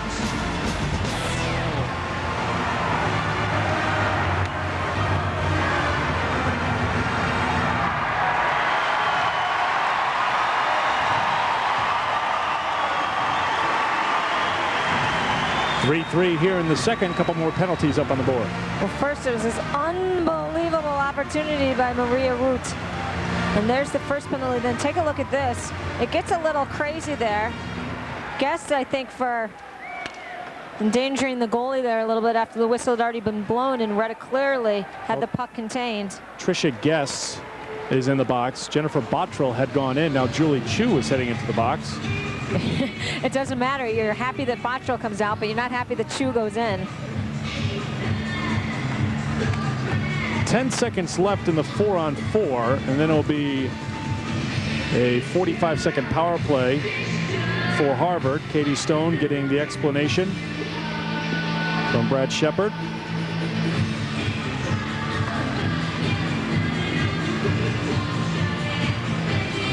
Well, we expected to come back for the Crimson, and when you put up numbers like this all season long, a big deficit doesn't mean much. 47.2. That's what they average shots per game. Close to 50 shots a game. That's amazing. They don't put the time up on the board for Chu and for Guest. So now it's 5-on-4 for Harvard. But Jenny Potter has the puck. Now Ruggiero. Ruggiero trying to find Ingram. Puck bouncing around, and here's a chance for Harvard. Ingram and McAuliffe in deep. Bouncing it towards the goal. Rebound goes wide. Sauter couldn't hold on to it. Harvard scrambling here a little bit, trying to get possession on the power play. But now a chance for Keepelli to clear it, and she does out to center ice. The second line for Harvard of Ingram, Oreo, and McAuliffe have just been deadly. Now Duluth trying to clear it down the ice, but it went deep up into the crowd. 5 seconds to go in the Harvard power play. And you know what? It's nice to see that the second line getting so many opportunities. So much is talked about the Chu and Bottrell and Catlin line. Power play here. Good chance here. Ingram tries to get the puck over. Sauter just bobbles it. And McAuliffe is all on the doorstep, ready to put her second of the game home. Sauter does a good job staying with that, though, Eric. Sauter stayed right on top of that one as McAuliffe got better contact on it than at first glance. Back to 5-on-5 now, final minute of the period. Here's Holst. Holst with a little room through center ice. Carries it over the blue line, has Willett behind her. Holst makes a move all the way in on goal. Ruddock made a save, and the goal's knocked loose. Holst very big, but very smooth on those skates as she moved through center ice and all the way in deep. Well, look at how strong she is on her skates. She's got great puck movement, great reach to get right around that long stick, that long reach to get that shot. Here at the DECC in Duluth, Minnesota. Championship game between Harvard and Minnesota Duluth. Final minute, second period. And just as the puck's dropped, they blow a whistle. They're going to do it again. This is the 6th meeting all time between these two teams, with Duluth on top 4-1. And we'll talk to Shannon Miller during our second intermission. Also, a conversation with Harvard's Angela Ruggiero and the highlights, stats, and more. Now they try it again on the draw. Comes back to Willett. Waits, looks for a little opening to shoot. Instead, she'll take it in deep. Willett poked away by Hagerman. But there is Holst. Holst, who is just stopped by Ruddock, tries to send it in front, and now Harvard tries to break out 3-on-1. Corriero pokes it forward. Hagerman, but a good defensive play. All alone was Vasicek, but that's all UMD needed. The crowd liked that one. It's nice to see Hagerman jump into the play. 13 seconds to go here in the second period. The one win for Harvard came this year, way back in November, here at the DECC. Harvard won 2-1 on a game-winning goal on the power play by Julie Chu. with just 28 seconds to go in the third period. So there is some history, but it's ancient history this season. You gotta go way back to November. Icing with 4.7 to go. But Harvard, this team does have experience playing in this building, and we touched on the point that nothing better than keeping a crowd quiet. Obviously, the crowd was not 5,000 strong that night back in November, but it's good to know what the surroundings are like, how the boards work, even if it was just for one game back in November. UMD just trying to fall on top of the puck, and there's the horn, ending the second period. 3 goals for Harvard, 1 for UMD. That was a pretty good period. Boy, talk about turning the table there a little bit. Harvard really came out and executed their game plan. They wanted to see UMD and force UMD to play defense, and Eric, they did just that in the second period. So at the end of 2 periods, we are tied at 3. Back to chat with Shannon Miller and Angela Ruggiero when we come back to the Women's National Championship game. 15, Sauter of UMD 8, a 2-period total of 13.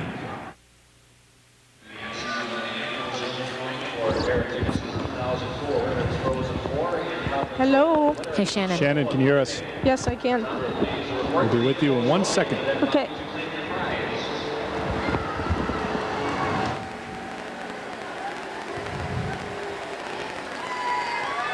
Welcome back to Duluth. Second intermission, tied at 3 between Harvard and Minnesota Duluth. And UMD head coach Shannon Miller, nice enough to join us right now. And Shannon, you knew Harvard wasn't going to go down without a fight. How big was that goal by Sikio, though, for your team to tie this up after 2 periods? Oh, that was absolutely huge. Harvard's an excellent hockey team. We knew it was going to be a heck of a game today, and it is. And I'm not surprised at all it's tied after second. Shannon, Ellen Weinberg up here. You did a great job in the first period, really pinning Harvard in their own end. You got away from that a little bit in the second period. What would you like to see your team do here in the third? Well, I want them to start with a tremendous amount of confidence, which is how we started the first period. And even going into the second period, I didn't say anything about backing off, protecting the lead. I talked about charging forward, continuing to play great defensive hockey, taking risks to continue to score goals. And unfortunately, they just caved in a little bit defensively. I think they were just playing a little bit scared. Shannon, how do you think the fact that you've played in the last 2 championship games can help this veteran team heading into a third period tied at 3? Well, that's exactly what I'm counting on. We've been, the players in my dressing room have been at NCAA championships before. They've been at World Championships, Olympic Games, and we have to draw on that experience, dig as deep as we can, and pay the price for greatness. We're looking forward to it, Shannon. Thanks for your time. Good luck, Shannon. Thank you. Shannon Miller, the head coach for Minnesota Duluth. When we come back, a conversation with Harvard's Angela Ruggiero. At the end of 2, it's 3-3.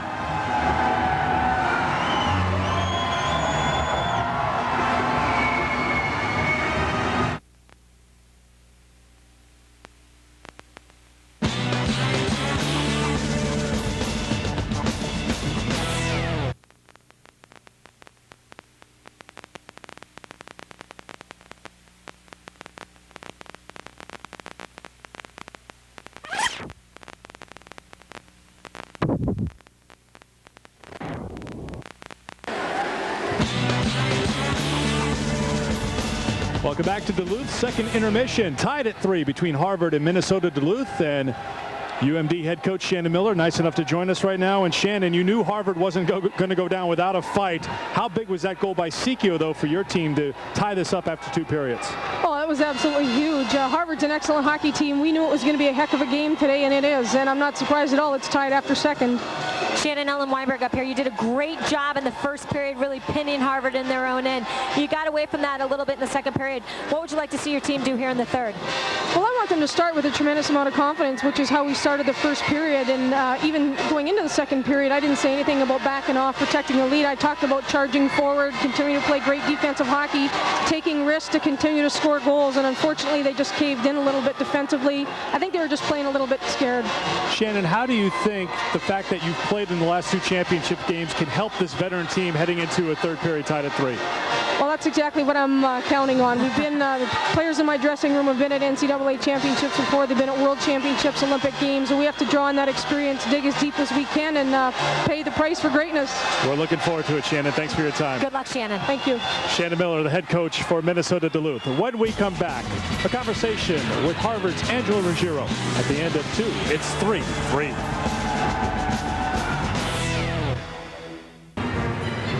We're between periods 2 and 3 here in Duluth. She is regarded by most as the best defenseman in the world. Now a chat with Harvard's Angela Ruggiero. She was thrilled with their team's performance to begin the Frozen Four. I think we had a lot to prove after last week's game against Dartmouth.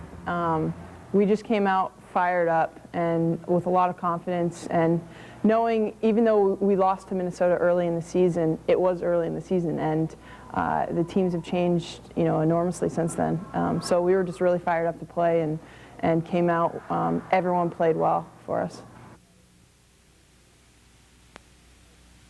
If anything, I just walk away with that. You have a second chance to prove what kind of team you are. And Dartmouth was, a wake-up call. We didn't show up that day, and Dartmouth played a really good game. So we were really excited that we had the opportunity to come here and play in the national championship. And just really, I'd like to thank them because it fired our team up personally. You can't control how good or how bad the other team is, what kind of game they bring against you. You can only control how you play. And if you show up and you're not ready, you only have yourselves to blame. But if we show up, we're prepared, and you try as best you can, you make as little mistakes as possible. If you win or lose, it's a good feeling going out of that game. Yeah, we've seen them once this season. We walked away with a win. It was early in the season. It doesn't really matter at this point. So really it's going to be about who's prepared to play. And yeah, they're going to have a lot of screaming fans, but I think any athlete thrives on, the opponent's fans screaming in your face and just feeling that adrenaline of trying to go out there and prove the crowd wrong. Yeah, this is an amazing facility. They have a great, lots of support, and it's very similar to playing in, World Championships or something to that effect, because it's women's hockey at its best, and you have the best athletes in college hockey competing for one title, and it's very similar to playing in a World Championship. So, just the atmosphere and the competitiveness of the game, it's awesome to play in. I have one more year of college hockey. I'll be back with the Crimson next year, and then there'll be 2 years until the next Olympics. Right now I'm trying to figure out what I'm going to do. There's thoughts of going up to Canada to play, going abroad, possibly men's team over there. It would be pretty interesting to play in. And then definitely want to try out for the 2006 games in Italy, where I have some family over there. So I'm excited for that part. The 2006 Winter Games will be in Torino, Italy. That would be a perfect fit for Angela Ruggiero. Still to come, highlights and stats from Period 2 here in Duluth. Welcome back to the NCAA Women's Frozen Four Division I National Championship game. At the end of 2 periods, University of Minnesota Duluth and the Harvard Crimson are all tied up at 3 apiece. Well, hello again, everyone. I'm Ellen Weinberg, and I am pleased to be joined by the head coach of the U.S. national team, Ben Smith. And Ben, I know you're here evaluating talent, but boy, is this an exciting matchup. Yeah, I think I'm just a fan today, and this game is turning into everything everybody would hoped it would be, I think, Ellen. We've seen 2 different teams here, a different UMD team in the first period and then a different Harvard team in the second period. What can we expect from this third period? Well, I think, the first period, a little bit like a heavyweight bout, the kind of, 5 shots each, a couple of nice goals by Duluth, and then Harvard just erupted there in that first minute. So I think you're going to see some more up and down hockey with great flow, great action, and just terrific play. The spectators are seeing some of the best players in the world, not just Canadian Olympians, not just U.S. Olympians, but international Olympians from all over the world, but 2 in particular that you've had since the 1998 Olympic Games, one for Harvard and Angela Ruggiero, and one for UMD and Jenny Potter. It's just amazing. They were such great players in '98 to see that their game has even excelled from then. Yeah, they're 2 players that, you didn't have to be an Einstein to figure their program out way back when, but, they just continue to flourish as athletes. They're great people, great mom for Jenny, and great teammates, and they're going head to head, and this is it's such a big game for both of them, but it's fun to see how they can operate out there. Well, Ben, in 2 short weeks, or less than 2 weeks, you're on your way over to the World Championships. We want to wish you good luck over in China. Well, thank you very much, and it's nice to be getting players off of these teams that are so well coached and so well prepared. It's just a fabulous game, and don't count OT out of this thing. All right, you heard it, his prediction. It's been an exciting game so far. Stay with us. We will give you the stats and highlights when we come back. At the end of 2, the Harvard Crimson and the Minnesota Duluth Bulldogs all tied up 3 apiece. 3-3 after 2. The team's hitting the ice for period number 3, but first we show you highlights, and it started very quickly for Harvard. 21 seconds into period number 2. Jennifer Botwell made it 2-1. Huge goal. She's the big player, best player in the country, gets her team on the board first. 23 seconds later, Lauren McAuliffe tied it up at 2. Her second of the Frozen Four. A huge goal for that second line. Harvard would go on top for the first time in this game, 3-2 on this goal by Nicole Corriero, having a very solid Frozen Four, but those are her first points of the Frozen Four. But Duluth had an answer.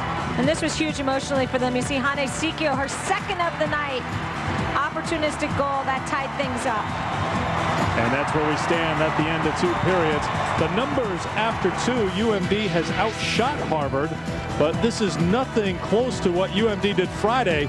They had 51 shots on goal, a Frozen Four record. Dartmouth's Amy Ferguson had a Frozen Four record, 46 saves. This is more of a defensive battle. 3-3, 6 goals on the board combined, but only 34 shots combined between the 2 teams. I don't know what to expect in this 3rd period. I mean, I think we saw 2 different efforts out of 2 different teams. One in the 1st period where UMD dominated, one in the 2nd period where Harvard dominated. 20 minutes of hockey. Or more. Unless you listen to men's net. UMD dumps it in as we're underway here in the 3rd. Harvard back for it behind Jessica Ruddock in that Harvard net. Down as Harvard tried to clear. Now Ingram. Ingram makes a nifty move, but it's stopped by Jenny Potter. Solid 2-way player. Kept in by Harvard, only for the moment though. Here's Larissa Luther. Luther was part of the all-tournament team last year at the Frozen Four when Minnesota Duluth took the title at Durham, New Hampshire. 2001, they won it here in their home state. Won it at Minneapolis. What's going to happen here? It's tied at 3. We've played a minute now of period number 3. Carolyn Willett carries in deep. Maria Root. Bottrell came all the way around. She tried to connect with Banfield, could not. Now Banfield all alone trying to get it out of the zone, and now it's out, and now it's a 2-on-1 developing here. Bottrell sends it across ice. Here's a shot, save. Sauter up in the air into the stick of Holst. Raimondi got the shot on goal. Sauter made the save. Now Ruggiero takes it away, dumps it off to Bottrell, but McAuliffe was over the blue line. Patricia Sauter, big game experience. As I mentioned, last year 33 saves against Brown to lead UMD to the championship. She's been solid tonight. Harvard, we heard Katie Stone after the 1st period, we need to get more pucks to goal, more pucks to net, more pucks to net. And anytime you get a puck to net like that, it's dangerous. You can see she gives the rebound, but it's high, and Bottrell just couldn't collect it. Sauter played well against Dartmouth. 28 saves against the Big Green in the national semifinal. Now Ruggiero through center ice. Harvard with Corriero. Corriero tries to drag it through, gets it back. Backhander, top shot. Sauter kicked it out. We're going to have a penalty here. It's going to go against Larissa Luther, I believe, as Lauren McAuliffe was brought down. Boy, it looked like that play for Harvard wasn't going to really develop fully, but they made something out of nothing, and Sauter had to make another save. This second line of McAuliffe, Ingram, and Corriero, they've been so solid, and you can see it here, making things happen again. Corriero getting the puck to net, and I don't think Sauter knew where it was. She wasn't for sure it was between her legs, and she knocked it out, and McAuliffe was racing in, but she was taken down and drew the penalty. Yeah, she was steamrolled by Luther, so it's a power play for Harvard. Quickly, the shot comes from Ingram, save made by Sauter. Harvard has outshot UMD 3-0 here to start the 3rd. And they're on the power play. Work back to Ruggiero. Ruggiero takes a shot, knocked down. Good play by Vasicek, and Harvard has to regroup. Banfield just helps it in. Catlin gives chase. Has help from Chu. Vasicek there first. Fanned on the clear attempt. Harvard will try to make her pay. Kipeli.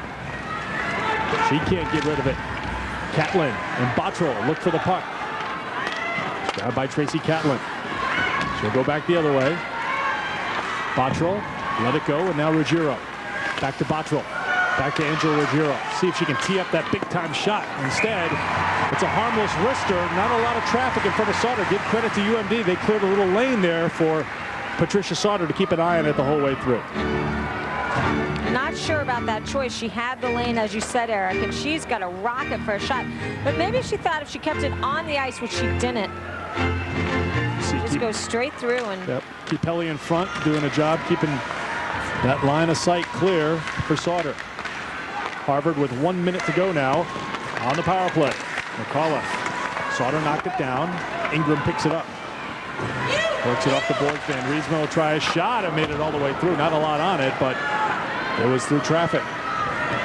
McCullough. Corriero. Here's Corriero. Back to Van Riesma. Touched back to Corriero over her stick. 35 to go on the power play for the Crimson in a 3-3 game. Van Riesma steps up. Corriero gets it back to Hagerman. Now Van Riesma.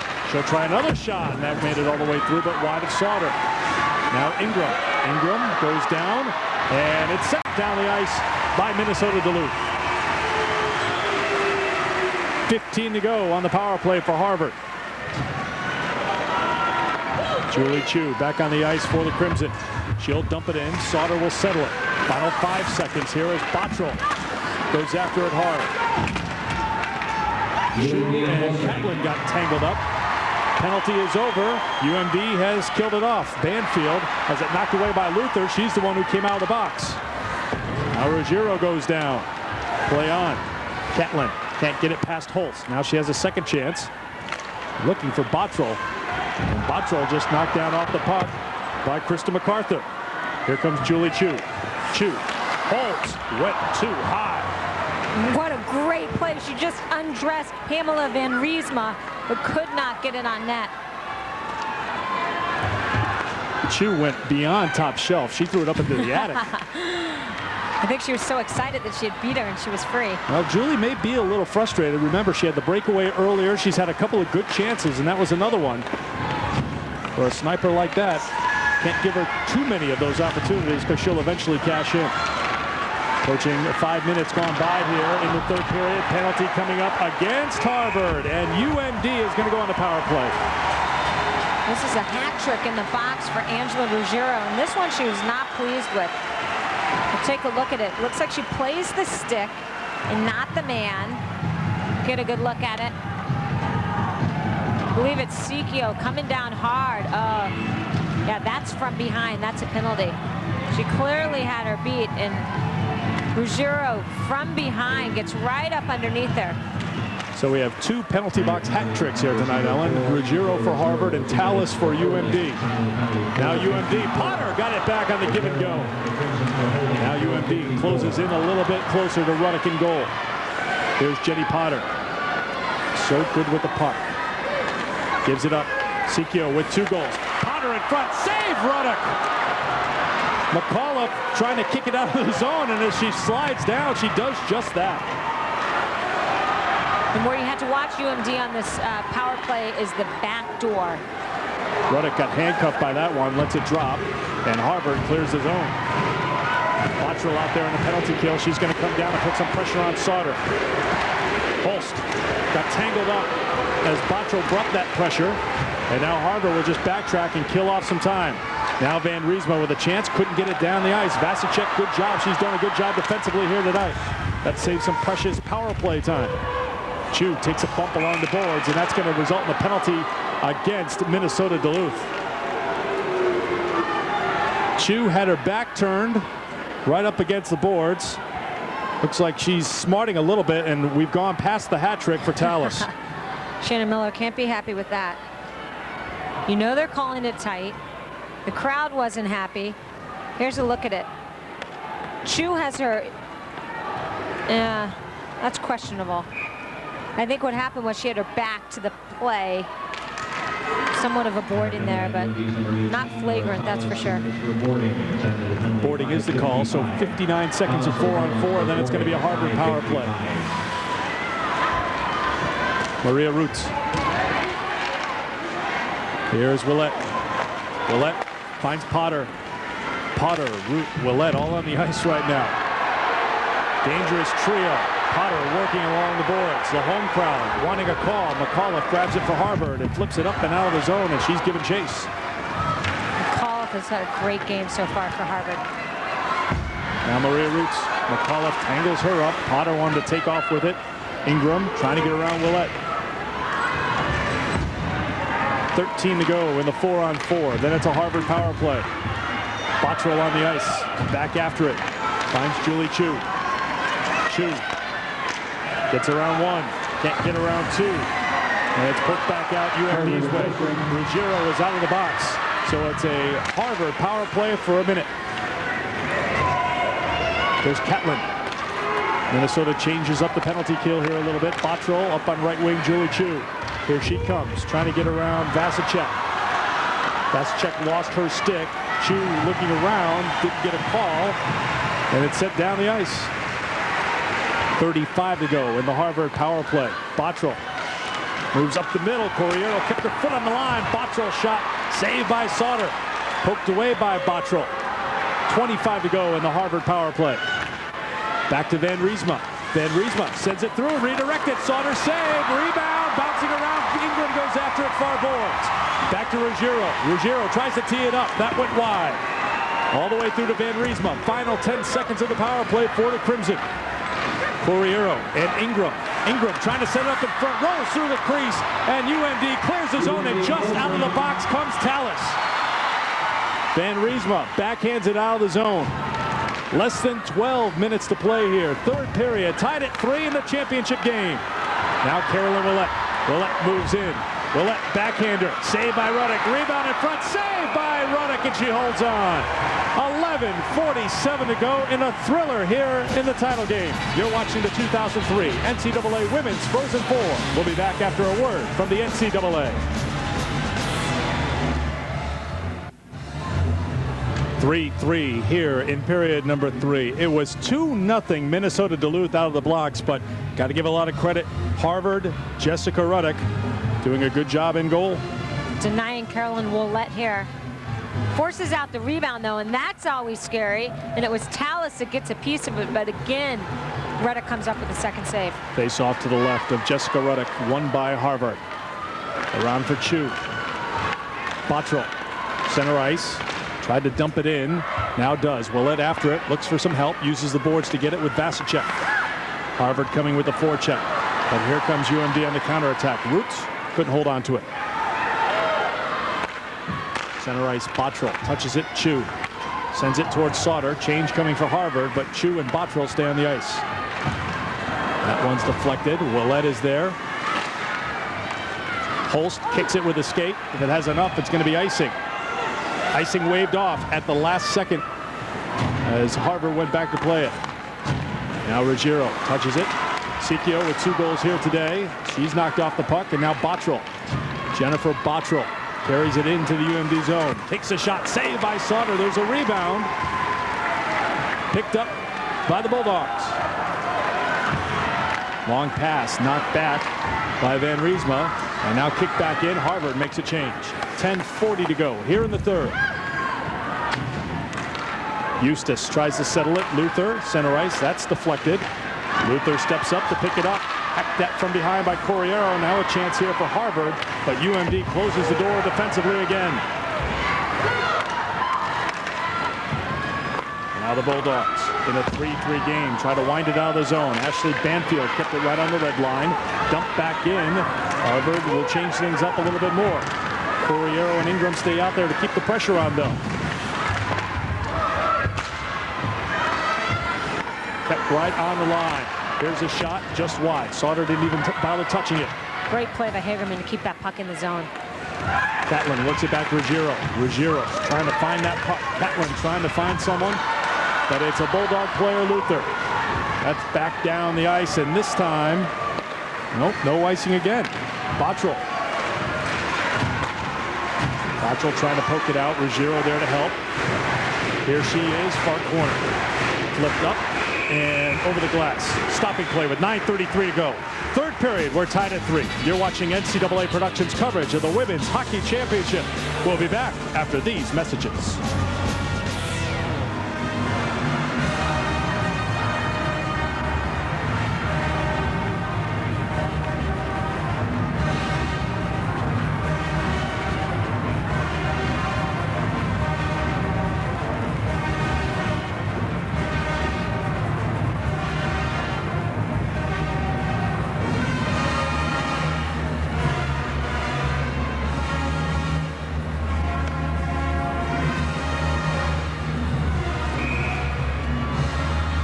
UMD, the two-time defending national champions. They've been in these big games before. 5-0 all-time at the Frozen Four after the semifinal win over Dartmouth. Will it be 3 in a row for Shannon Miller's team, or will Harvard win their first NCAA Women's Championship? Here is Willett. Willett, nifty stick handling, trying to find room. Puck bouncing around and picked up by Bottrell. Here's Bottrell one-on-one on Vasicek. But Vasicek has some help come behind, and there is Willett. Smooth skater, very fast, can close down distance, and with great ability with the puck. She's still on the puck there, trying to shovel it out, and that whistle stops play. And there'll be a face-off just outside the blue line. What's it going to be, Ellen, with 9:04 to go in the third period? Will it be a perfectly designed and executed play, or will it be a funny bounce off the boards? Or you never know in a game like this. Oh, here's a chance now. Corriero comes in with speed, but poked away from behind by Nevada Russell. Corriero not done yet. Look at these moves. Has McAuliffe. Save made by Sauter. And knocked back out in front. And Corriero is having the game of her career right now. Sikio takes a shot. That's directed to the far corner. Sikio gets it back. 2 goals here today. Turning, looking for a third, and deflected wide. 8.5 to play here in the third. Here's McAuliffe. And out of the zone. Corriero again with it. Not much happening here as Russell takes it away again. This time flipped out towards center ice. Van Riesma. Now Ruggiero finds Bottrell. Bouncing puck. And look who's back there defensively for UMD. Great defensive play by Roulette to use her body there. Ruggiero there to try to poke it back in. Now Van Riesma. Julie Chu. Chu tries it. Sauter had a little trouble with it. Little knuckleball came in on her. And the puck's still in play. Tallis waits for Holst. Now to Vasicek. Vasicek will now wind it around the boards. Ruggiero for Julie Chu. Chu trying to find Bottrell. Tallis. She'll dump it in. 7.5. Under that now. Left to go in the third. Chu. Cross ice. Here comes McAuliffe. McAuliffe tried to get by Russell. Could not. Eustace back now for UMD. And there's the whistle. That stops play. 7:11 left to go in the third. You're watching NCAA Productions coverage of the Women's Hockey Championship. We'll be back after these messages.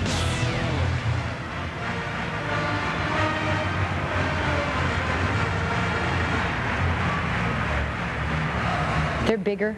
I think we're quicker. We'll see. We'll see how that goes. But I think the goaltenders match up pretty similar.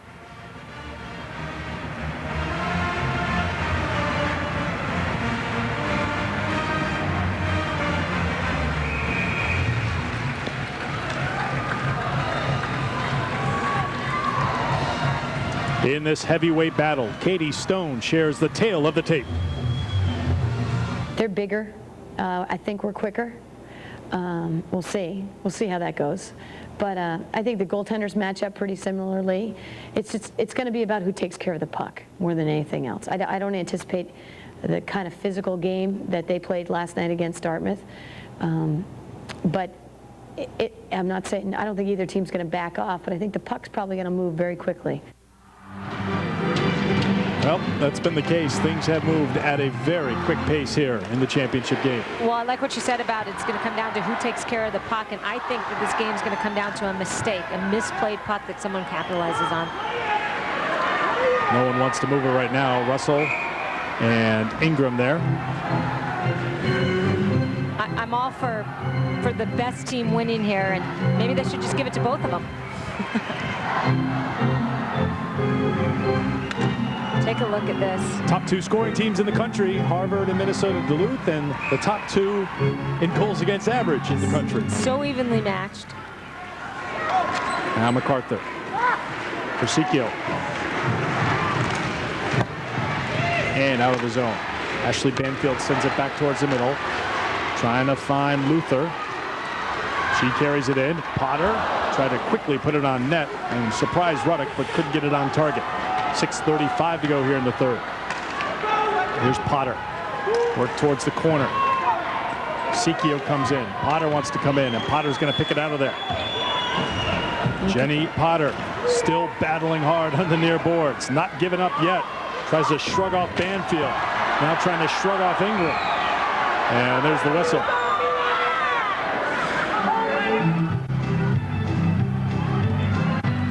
Well, Jenny Potter, a hard worker. What's harder, working in the corners or chasing after a 2-year-old? We can both speak from experience on this one, but I'd like to say I have a 3-year-old and a 2-year-old and another one. I think that's harder. But Jenny Potter does it all. She's just amazing. She balances everything. Really tremendous. A mom. She has a 2-year-old daughter, a husband, one of the best players in the country. One of the best players in the world. There's Maria Roots. Back for Holst.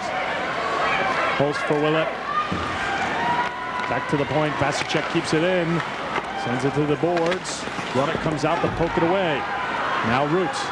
Back to Vasicek. Less than 6 minutes to play. That one made it all the way through, but it's wide. Now Holst comes in. UMD keeping it in the zone for a little while here now. Trying to get a good look. There's another whistle. We'll have another face-off in the Harvard zone. And that's the thing. I think when Harvard's successful, they move the puck out. They break out. They break out. When they're going to get themselves in trouble is when they get stuck in their own zone and they don't get that puck out quickly. Wow, look at that. This period, face-offs won. They've been pretty evenly matched all game long. Harvard back after it with Banfield. And now Buttrell, the 2-time winner of the Patty Kazmaier Award. On the ice now for Harvard. Here she is through center ice, trying to get after it, but offside. Catlin one-handed, threw it towards the middle, but then her momentum carried her over, and that stops play. They'll bring the faceoff outside the zone. The numbers just unbelievable, as we've mentioned. The top scorer in Division I women's and men's history in hockey, Jennifer Buttrell. Just tremendous. And such a classy young lady as well. I mean, when you ask people about her, the first thing they say is about how terrific a young woman she is, not what a great hockey player she is. Through center ice, deflected. Well, she told us the other day, Ellen, that she's a psych major, and that really interests her, and she's taking a class in emotions. And what 2 perfect things to bring together in a championship game like this, because it is definitely a mind game, and the emotions after this one are going to come pouring out after these 2 great teams go head-to-head for the national championship. And Ruggiero is going to get another penalty. That's 4 for number 4. She brought Luther down right next to the Harvard goal. And I think Ruggiero may have gotten a little bit more here from Shepard as she protested the call. I'm not sure if this was intentional. You see her here, she's just holding her a little bit. They've called it tight here tonight. I think he may have given her a misconduct penalty. Shepard's over talking to Katie Stone right now. Well, you know what? She gave him an earful the last penalty she got. And that's what Shepard just told Harvard head coach Katie Stone, that that's the second time she's done that. Stone can't believe it. Cat Sweet's heading over to the box. I'm not in favor of that. This is a national championship game. There's under 5 minutes left to go. This is your senior captain, one of the best players in the world, and but I don't know what she said to him. So a double minor for Ruggiero, and UMD is on the power play. Let's see what UMD can do with the man up. Well, it's a 10-minute misconduct for Ruggiero. Well, the fans like that because that takes her out of the game.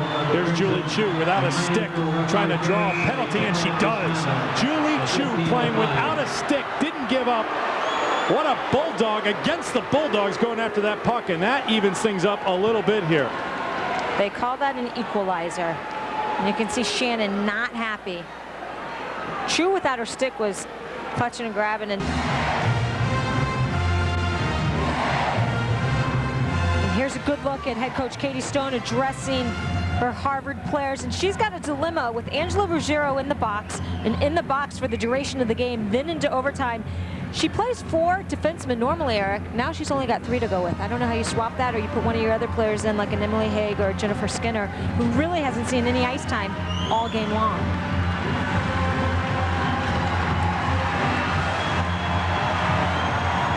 Interesting to see how Katie Stone has to play it here. Off the draw, won by Minnesota Duluth. They have been excellent in the third on the faceoffs, but now Harvard with a chance to get it out, and they do. Here comes McAuliffe. McAuliffe just flips it. Sauter hasn't been very busy in a while. Just flips it to a teammate. McAuliffe bringing some pressure. Ingram there as well. And now a chance as Ezekiel wheels through center ice. Takes a shot. It goes wide. Jenny Potter. Potter tries to shovel it home. Nothing there. Now on the redirection, it's knocked out of the zone as McAuliffe came sliding in to challenge Russell. Tallis dumps it in deep. 10 seconds to go in the 4-on-4, and then it will be a 12-second power play for Harvard. And now Bottrell with speed. 2-on-1 developing with Chu. Chu back to Bottrell. Couldn't tee it up. Well, she's coming in on her offside. It was a hard place for Bottrell to receive the puck. Cat Sweet out of the box. Very brief power play here. Only 3 seconds left on it for Harvard. Nothing doing. And now Katie Stone has to go to Jennifer Skinner, number 22, seeing her first action, I believe, of this game. With Ruggiero in the box, Skinner has to step up. Big collision center ice between Luther and Bottrell. Now Basicek with 2:32 to go in regulation. Luther, 2 goals in the semifinal. Chu to Catlin looking for the puck, goes behind her. Now Skinner comes flying in to keep it going. Catlin and Bottrell bringing the pressure for Harvard. Now around. Skinner there to keep it in. Skinner for Catlin. Catlin tried to center. Bottrell and Corriero moving towards the net. Catlin. Now Bottrell. Bottrell. Corriero. Corriero gets it back. 2 UMD skaters went over it. Saved by Sauter. She made it look so easy as Corriero set up mid-slot. But Sauter saw it the whole way. But Corriero did a great job being composed once she realized she was free with that puck. I'm surprised she took that shot because she looked around and she said, I have some time, but she didn't bear down on that shot. Here's another look at it. Good job, good stick work here to poke that puck free. And then she looks up, which is good. I don't know if she was off balance or what, but she just didn't get a good piece of it. And now a timeout has been called. And I believe it's called by Minnesota Duluth. NCAA hockey fans, the 2004 Women's Frozen Four moves east to Providence, Rhode Island, March 26th and 28th at the Dunkin' Donuts Center in downtown Providence. For tickets, call 401-331-6700. Why do I have the feeling we could be playing here for a while and get us much closer to Providence? With these 2 teams, it's one of those games that you don't want to end because they are 2 of the very best. Both coaches agreeing before the game, and many supporters and followers of women's college hockey believing this would be the best women's college hockey game ever because of the talent on the ice for these 2 teams. And I think it has been. I mean, for a collegiate game, it's been unbelievable. We've seen so many different things. We've seen well-skilled, and we've seen well-balanced attacks, not just from one line and not just from superstars, but from some of the unknown names like a McAuliffe, who had a goal, and a Corriero, and for UMD, names like Luther and Tallis. And the atmosphere has added to this great game. 5,000 plus now, getting up and making noise. The UMD took that timeout. Look at that, game-winning goal leaders. Bottrell with 11. Well, you want to cover her. Bottrell is on the ice to take this draw. Harvard Chu trying to grab it. Now Catlin steps up.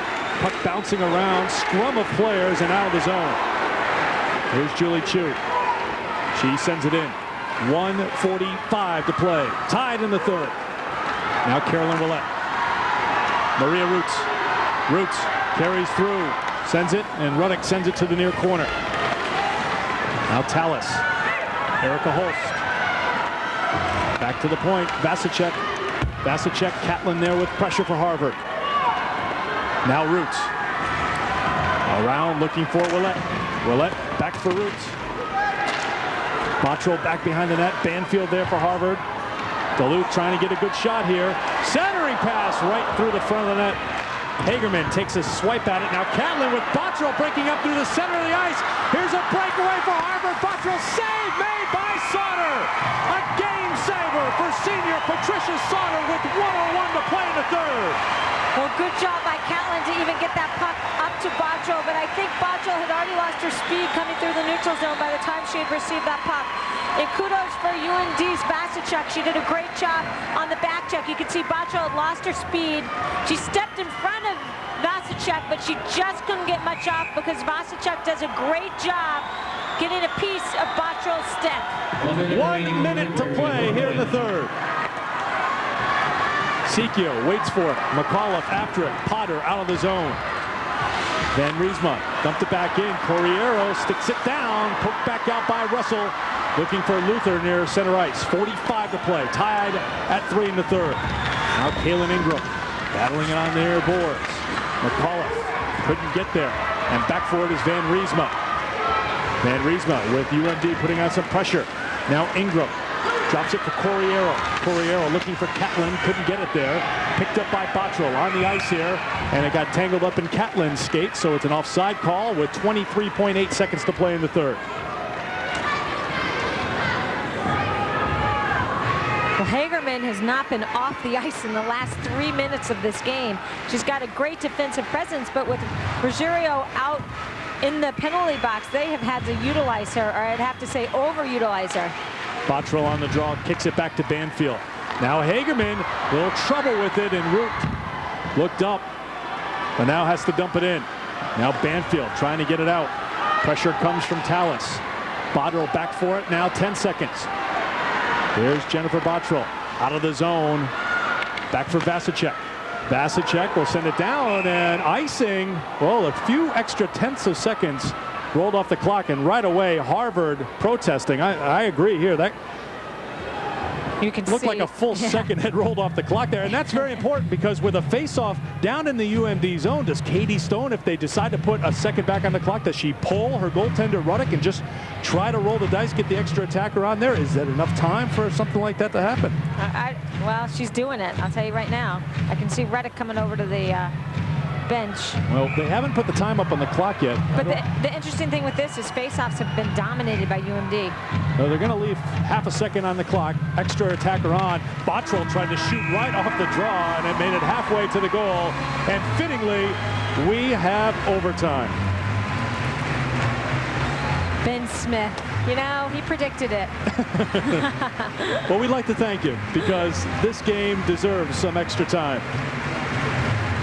The fans have definitely got their money worth. It's been a tremendous game back and forth, but I'd have to say that third period, Eric, has been a different game than the first and second period. It was more of a nice defensively played period first before anyone went on offense.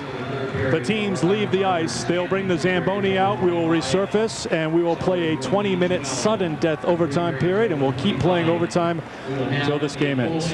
Angela Ruggiero taking the opportunity to talk it over with the referee. She will not be available to Harvard at the start of overtime. When we come back, we'll have more here from Duluth.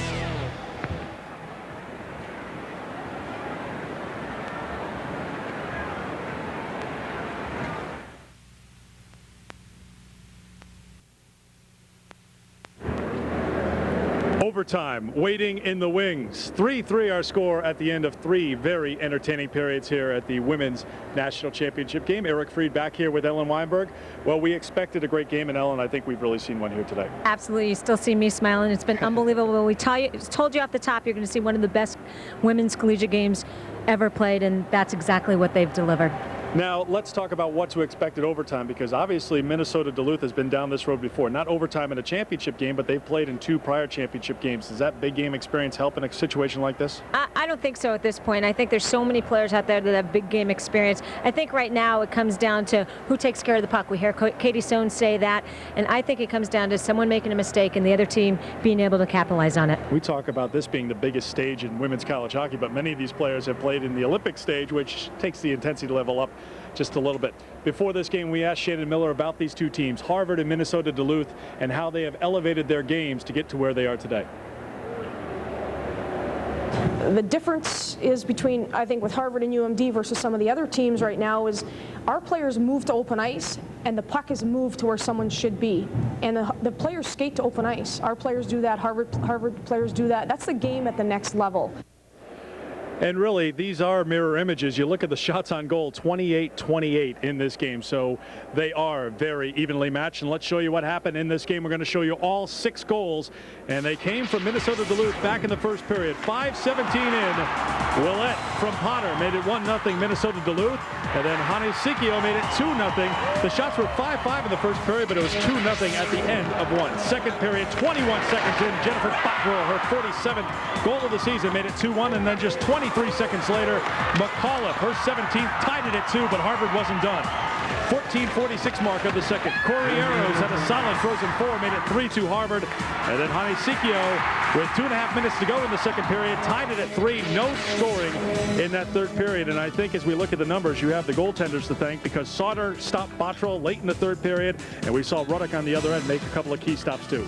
I think one of the key stats we see here is faceoffs won, UMD 49, Harvard 26. Most of those wins for UMD came in the third period, and I think that's one thing that Harvard's head coach Katie Stone would like to change here coming into the OT. And you see the penalty minutes over the 20-minute mark. Angela Ruggiero still in the box, serving that misconduct for the first few minutes of overtime.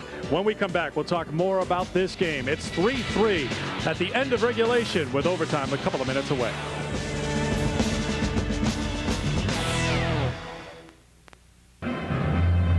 Welcome back to the NCAA Division I Women's National Championship game. We are at the end of regulation. We are heading to overtime between the Harvard Crimson and Minnesota Duluth Bulldogs. Well, hello again, everyone. I'm Ellen Weinberg, and I am joined by the head coach of the University of Minnesota, Laura Halderson, and thanks for coming up. For you all, you were here at the Frozen Four. I know you had a disappointing consolation game, but you're watching this one closely. 2 great teams. Are you amazed that we went into overtime? I'm not surprised at all, because I think they're very evenly matched, and I think it's a tremendous atmosphere. And when you combine, the crowd with the talent on the ice, this could be the best game that we've ever seen in our sport. Third period, we saw a lot more defense out of both teams. Right now, as a coach, what are you telling your players going into overtime? Obviously, you don't want to be the one to make that mistake. Yeah, but you don't want them scared either. I think you just say keep doing what you're doing and reinforce all the positives that they've been doing. And I think try not to have them get too hyped up about it and think about the end of it. They got to definitely take advantage of the opportunities they have, but also play solid defense. In your eyes, what wins a game? What wins a game in overtime? How do these things end? Well, it comes down to a little play and somebody's going to be a hero. And usually it's just the extra effort and the character and the heart that'll pull it out for a team. And it's going to be tough for whoever loses it, but the winners will be well-deserving. Last night, the 6th annual Patty Kazmaier Award was given out to the best collegiate player, women's collegiate player. Patty was a teammate of yours at Princeton way back when. Can you tell us a little bit about how special she was? Yeah, Patty was a great talent. She was just a natural athlete, big and strong. On the ice, she was very strong. She had a great shot. She dominated on the ice, but off the ice, she was like a big teddy bear. She's very sensitive, caring, a genuine person. And, she's not around anymore, so we miss her, but I think the legacy of her name goes on with that award. Well, not to age you, because then I aged myself. It was the early 80s. But did you ever fathom that you would be sitting here seeing the growth of the women's game and seeing a sold-out national championship final for women? Really, it's hard to imagine, and it's such a great experience. I mean, obviously, from a personal level, we'd like to be out there on the ice right now, but just from a big picture standpoint, and someone who has played in the sport like you have, Ellen, it's very rewarding, and I think hopefully it's a sign of even better things to come. you have to be congratulated on what you have done at the University of Minnesota, building a program and building one so quickly. You have some tremendous players. You have some seniors going out that I know you'd like to mention, but you also have 2 freshmen that are just amazing in Darwitz and Wendell. Yeah, we had a good season. You know, I'm proud of our team, and we have a tradition at the University of Minnesota in both men's and women's hockey, and the growth of girls and women's hockey in our state has been amazing. So we've benefited from that, no question, and the seniors that we'll be missing will be Winnie Brodt, Rhonda Curtin, and Gwen Anderson, who played their last games today. But certainly people like Chrissy, Nat'l, some of our younger players will hopefully keep the tradition going at the University of Minnesota. One of the first female coaches in the game. You started at Colby, you moved to University of Minnesota. Expansion in the game, I know all of us would like to see this move from a 4-team tournament to maybe an 8-team tournament. How soon will we see that? Well, that's a good question, and I know it's something that we'll talk about with the NCAA down at the Coaches Convention in Florida this spring.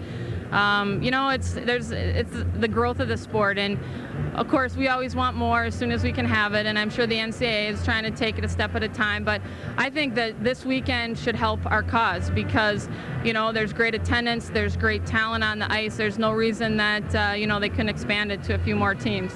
And we have to commend the NCAA. They have done this first class in such a short time. For sure. I mean, the first championships for our sport, the first 3 years were sponsored by USA Hockey, and that really got us started. And, you know, if it weren't for that, I don't think the NCAA would have jumped on board as soon as they did. But they saw that we had a great product, and the numbers were growing, the interest was growing, and so we're very glad that they've taken it on. I think they've done a great job with our sport. Laura, thanks for joining us. Quick prediction? Oh, and there's no prediction from me. I have no idea. All right. Well, spoken like a true coach that wants to make sure she stays friendly with both of the head coaches here. Stay with us. Overtime is right around the corner. This one at the end of regulation, all tied up at 3 apiece.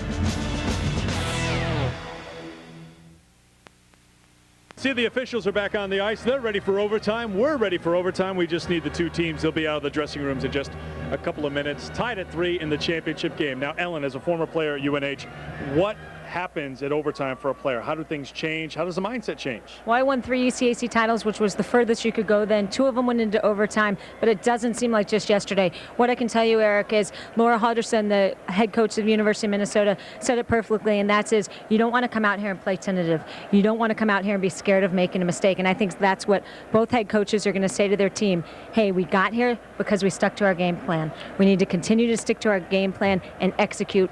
Don't make a mistake. Be simple with the puck. Don't try to get too cute. All right. The coaches are just about done talking. The teams are ready to head onto the ice. And what's at stake? The championship trophy waiting in the wings. Sudden death overtime coming up between Harvard and Minnesota Duluth. Tied at 3 after regulation.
Welcome back to the DECC in Duluth, and no surprise, these great fans here in Duluth. No one's left here at the end of regulation as we head to overtime and the chant UMD, UMD, and we're underway here in sudden death overtime.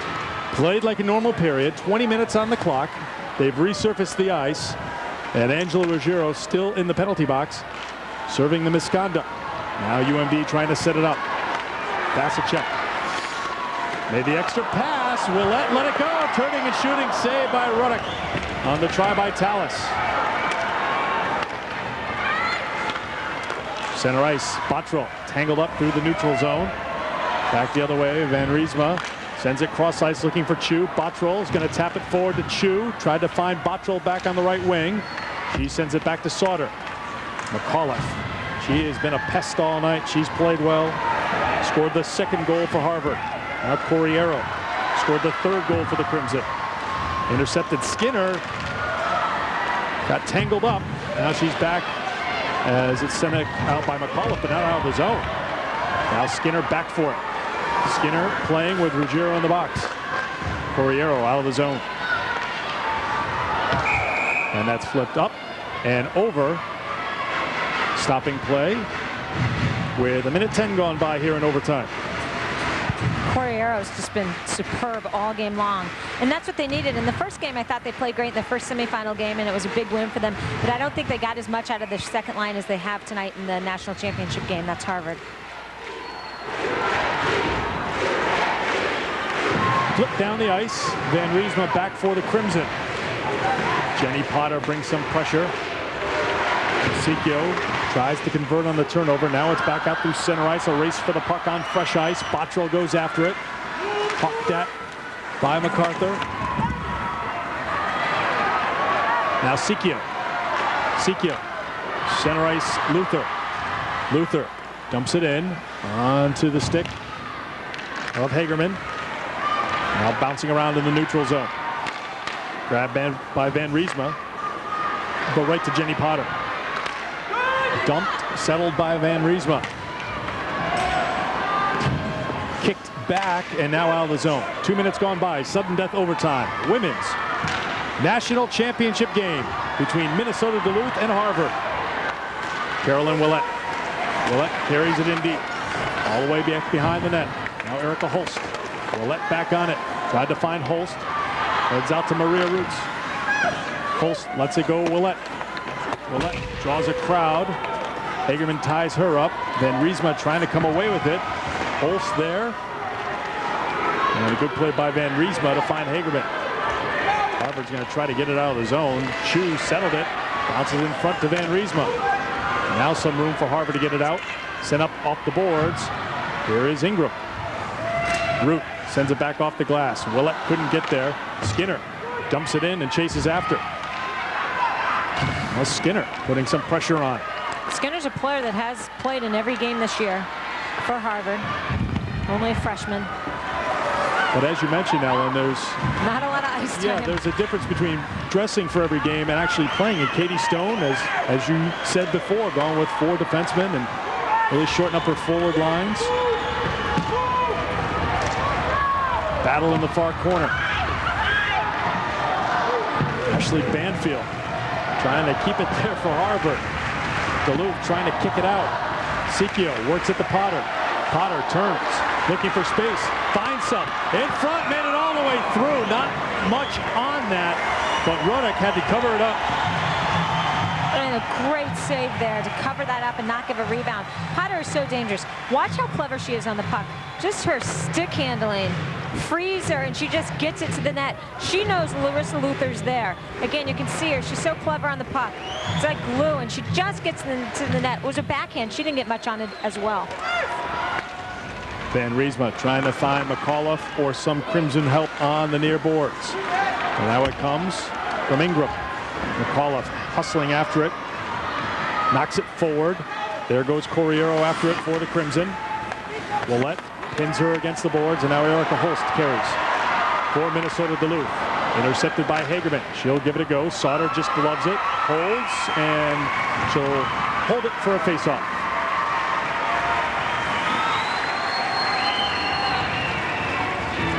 Good job by Harvard and Jamie Hagerman there picking off that pass, and you can see Carolyn Willett, and I think forcing UMD to play defense has taken Carolyn Willett out of the offense.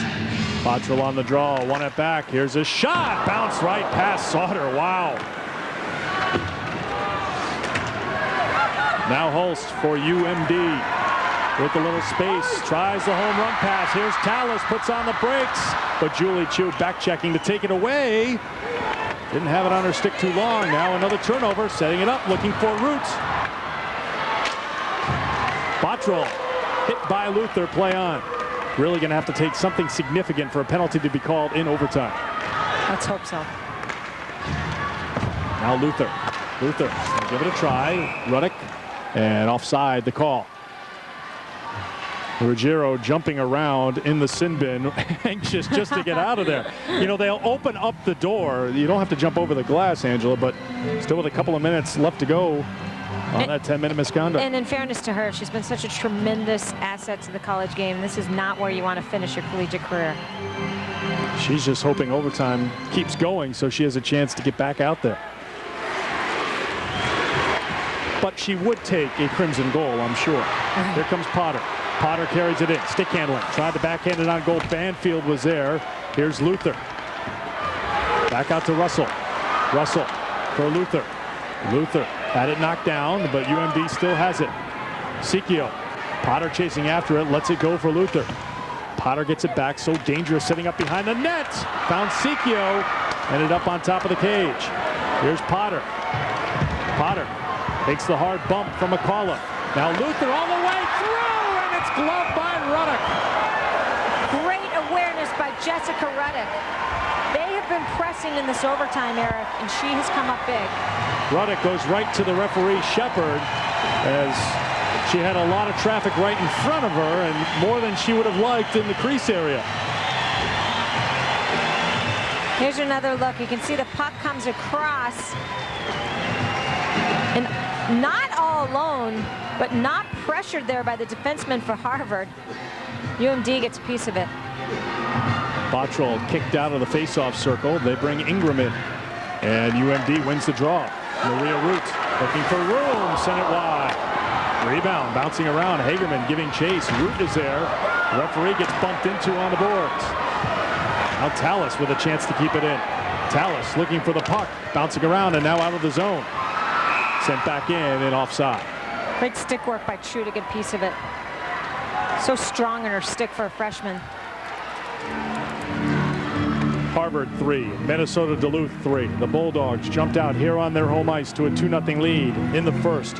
Harvard came back to take a 3-2 lead before Duluth tied it up before the end of the second period.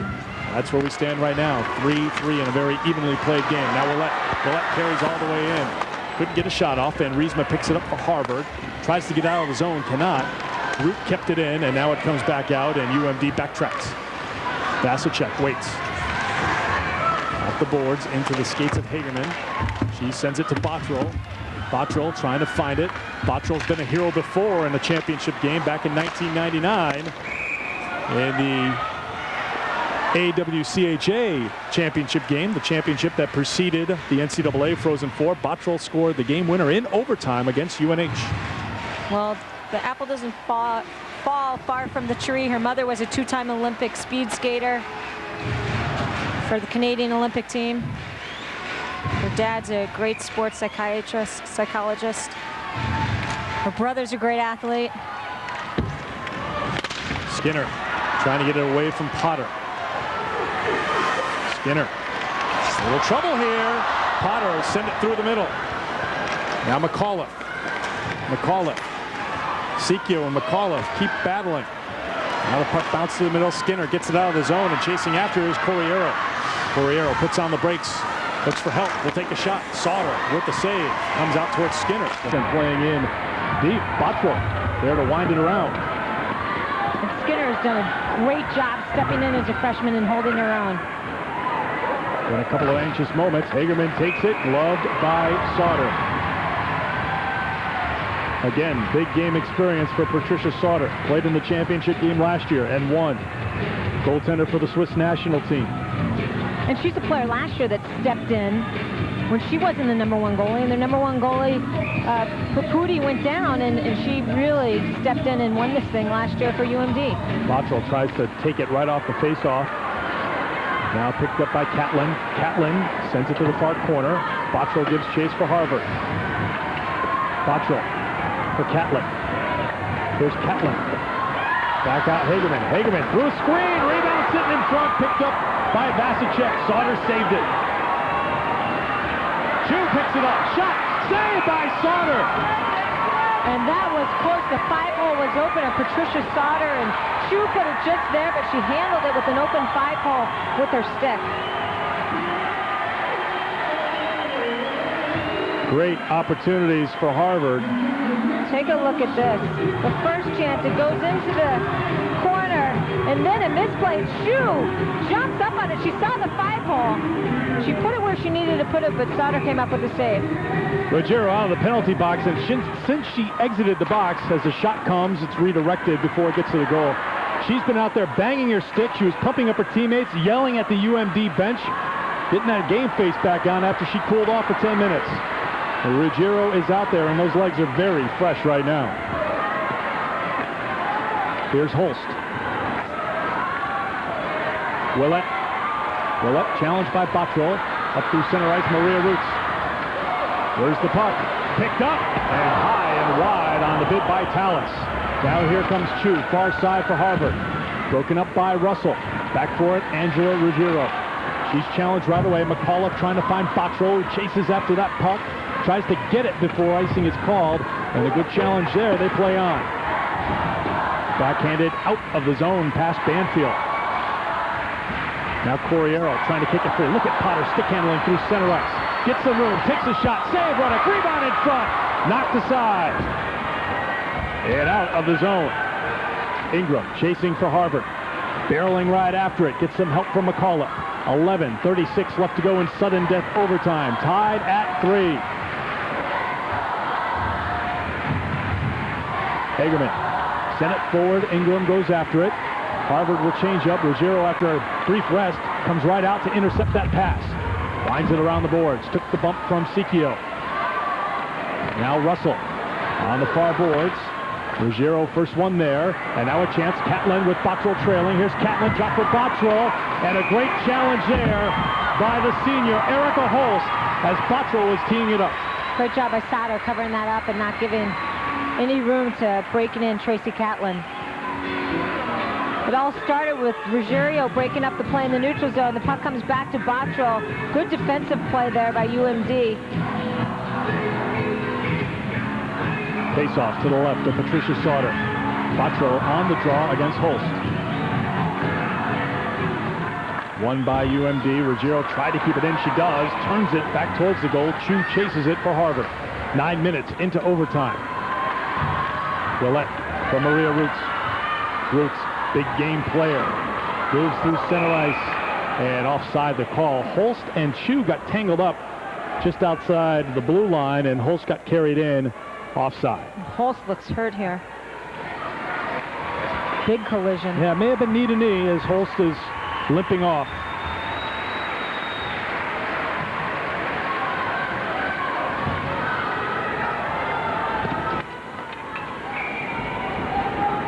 These two teams have not tasted overtime defeat in a long time. One will today. Off the draw, sent down to Sauter, comes well out of the net to play it up outside the blue line, looking for Sicchio. Now Ingram and McAuliffe there to battle for Harvard. Cross ice MacArthur, center ice Potter. Potter carries in. Potter drops it. Shot, save, Ruddock, rebound! Deflected wide! What a rush by UMD, and Harvard survives it. Luther does a great job making sure her stick gets on that loose puck. Now pulled out by Sicchio. Sicchio tries to shovel it home. Ruddock tries to get the glove on it. It's still free, bouncing around, going to the far boards. And there's Corriero getting it out of the zone, and Harvard has a chance to catch their breath. Corriero's going to go after it, though. Fighting against Capelli. Here comes Catlin for the Crimson. Catlin, ridden off by Capelli, picked up by Roots. Roots packed that from behind, intercepted by Julie Chu. A chance here for Harvard, but Chu had to backtrack as Catlin got back onside. Now Ruggiero, the defenseman, top scoring defenseman in the country, comes in aggressively offensively. Willett will try to catch her out of position. Here she comes, 2-on-1 developing. Willett made the exit pass, and the pass back to Willett was broken up. End-to-end action here in overtime. And Julie Chu breaks that up. Not even a defenseman gets a piece of that puck. Boy, what a huge play for her Harvard Crimson team. Just the guts and determination from each team in this great, epic battle for the women's national championship.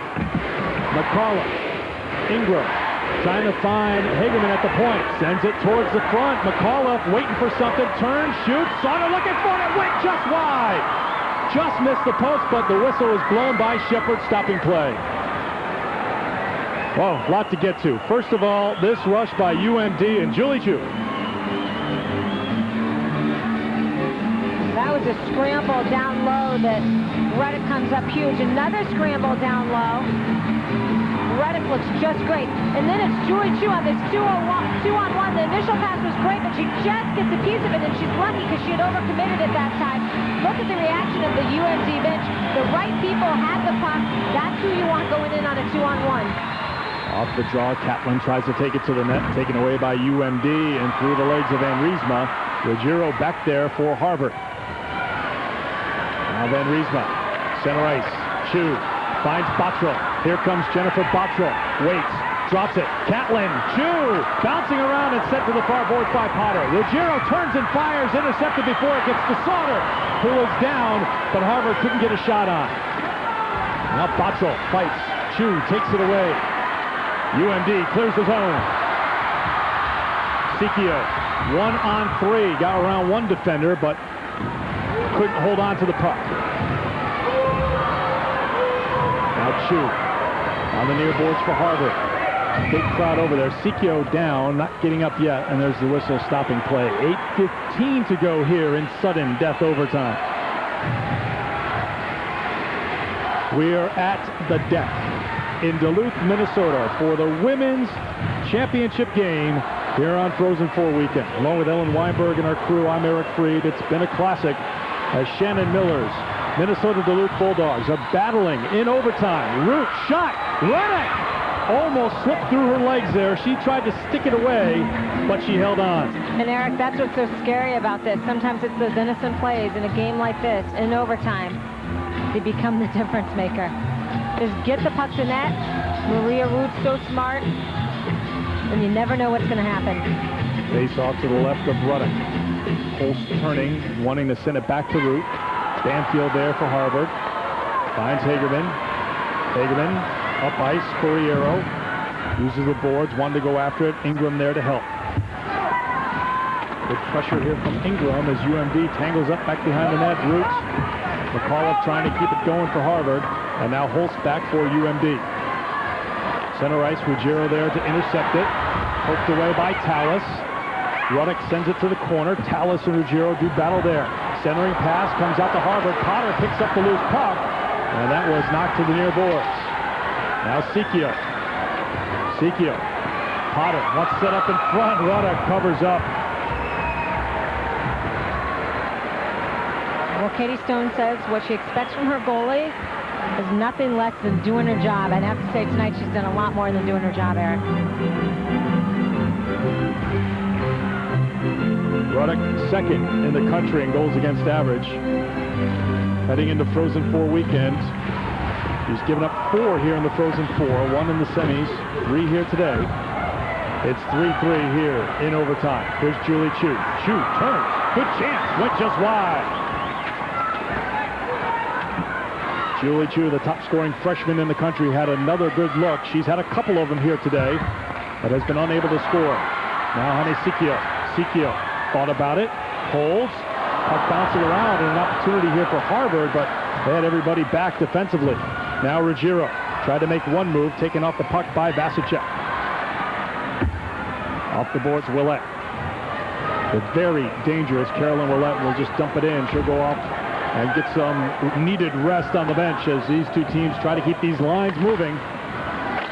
Depth will be a key factor here. Oh, turnover. Chance for UMD. Puck comes back to Vasicek. Vasicek will tee it up. Redirected. Sitting in front. Roots carries. Tries to go short side. And Ruddock closed down the pads. And Root can't believe it behind the net. She thought that was in, but Ruddock denied her. Well, she made the perfect play. It was such an unbelievable play. You can see she has the puck. The initial shot comes in. She collects the puck. Now look, she's going behind the net. She knows that Ruddock is diving the other way, and she tries to shove it in. And I don't know how that was denied from going in. Look how smart of a play that was by Maria Roots. I think she just overplayed it across and couldn't hug it in near post. Couldn't hook it, sure. Catlin. Catlin makes a nifty move. Here she comes. Save made by Sauter. Julie Chu battles in the corner. Erica Holst takes it away, and here comes UMD the other way with 6:09 to go here in sudden death overtime. We'll keep playing till we have a winner. Off the boards, off the back of the cage. You know Root wants another chance. She's out on the ice again. Now Bottrell gets it back. Jennifer Bottrell with a little room and some speed. Carries, shoots. Save made by Sauter with Ruggiero closing in on the wing. Good heads-up play. I think she was slowing down, hoping that Ruggiero could get into the play. Nice golden hair. Not her normal hair color, which we have not mentioned today, but a team motivational thing. A lot of the players either dyed their hair gold or maroon. She's somewhere in between. Combination. The mix of the two. Off the draw. Puck heading towards the corner. Potter picks it up. Harvard keeps it in. Hagerman will try a shot. Save made by Sauter. And now UMD out of the zone. Potter going after is Luther. Potter goes to the net. Knocked down by Hagerman. McAuliffe trying to get it out. Can't. Potter trying to get it back. Jenny Potter battling. Sends it to Luther. Now McAuliffe chases. McAuliffe for Harvard. Now Ingram. Ingram up the glass and down the ice. Corriero trying to bring that pressure. Capelli. Back out of his own center ice. Played by Angela Ruggiero. Two-time Olympian works it up right side for Chasey Catlin. Catlin carries, moving on Maria Root. Centering pass in front, settled down and cleared all the way down the ice by Vasicek. It'll be icing called on Minnesota Duluth. Well, Eric, not a lot of players have the pleasure of saying their last collegiate game was a win. For UMD, they have 8 seniors that are playing in their last game. For Harvard, they have 5 seniors that are playing in their last game. Like Maria Roots, the captain. 4 times she's been among the top 10 nominees for the Patty Kazmaier Award. She's had a tremendous career here in Duluth, coming over from Sweden. Now Ruggiero. Ruggiero to Catlin. Catlin carries. Picked up by Bottrell. Bottrell walks in. Save made by Sauter. Rebound. Sitting in front of Sauter. Top of the crease. There's the whistle stopping play. Sauter did not have it. It was sitting in front of Patricia Sauter. But I believe it was Carolyn Woolette that made a smart play with her foot as she was tying up someone's stick to get it back into the pads of Sauter. But Tracy Catlin makes this happen. She's been so deadly. She dishes the puck to Bottrell. Bottrell with a nice shot. Hits the pads. The rebound's there, and it's Julie Chu just driving to the net. I think Carolyn Woolette had that puck. Bottrell back on to take this draw for Harvard. Tries to kick it out of there. Knocked down. Woolette picks it up. Woolette works it out to Roots. Here's Maria Roots. Onto the Harvard zone. Hagerman kept in by UMD. 4:10 to go. Overtime. Tied at 3. Julie Chu has been playing well defensively for Harvard.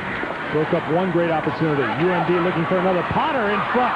Rebound swept aside by Hagerman, and it just missed the outside of the post.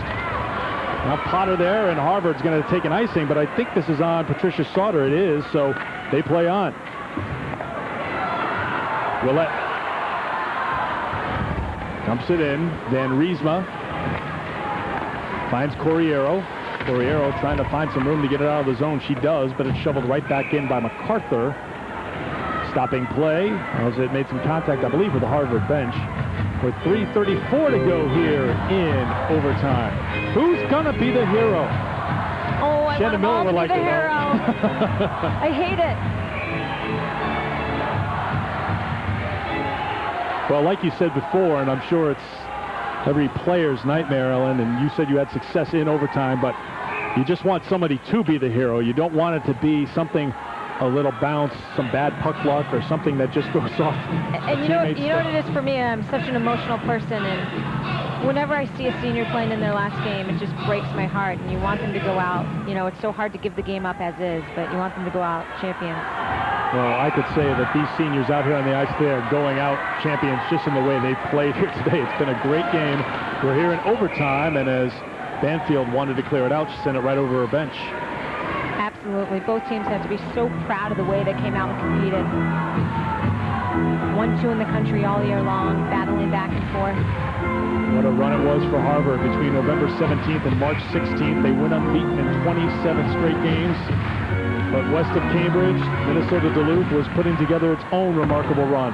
They come in here with 30 wins, 3 losses, 2 ties. The 2 best teams in the country meeting here for the championship. And off the turnover, Root almost ended it, and another save by Ruddock. Now here's Julie Chu. Chu, center ice, trying to find Ruggiero. The defenseman in deep, sits in front of the goal. Catlin fighting, setting it out in front, picked up by Maria Roots. Less than 3 to play in the first overtime. Root dumps it in. UMD will change. Now Bottrell on the ice for Harvard. Leading scorer in the country. Scored here today. Big goal for Harvard. Started the scoring early. First minute of the second period. Crimson had trailed 2-0. They came back to take a 3-2 lead before UMD tied it in the second. Now about Russell. Good smart heads-up play by Russell. Russell tries to find MacArthur. Touches it out to Jenny Potter. Potter drops it. Luther makes a move. Has a look. Sends it through the crease. End to end we go. Ingram comes back the other way. Short slash shot. That's knocked down by Russell. Potter back here into the far corner defensively for Duluth. Now Ingram. Ingram carries. Knocked down. Turning Corriero. Trying to take a swipe at it. Couldn't get it. Sikio throws it out center ice. Picked up by Banfield. Sends it out. Hagerman. Backhanded in by Ingram, and Harvard will change up.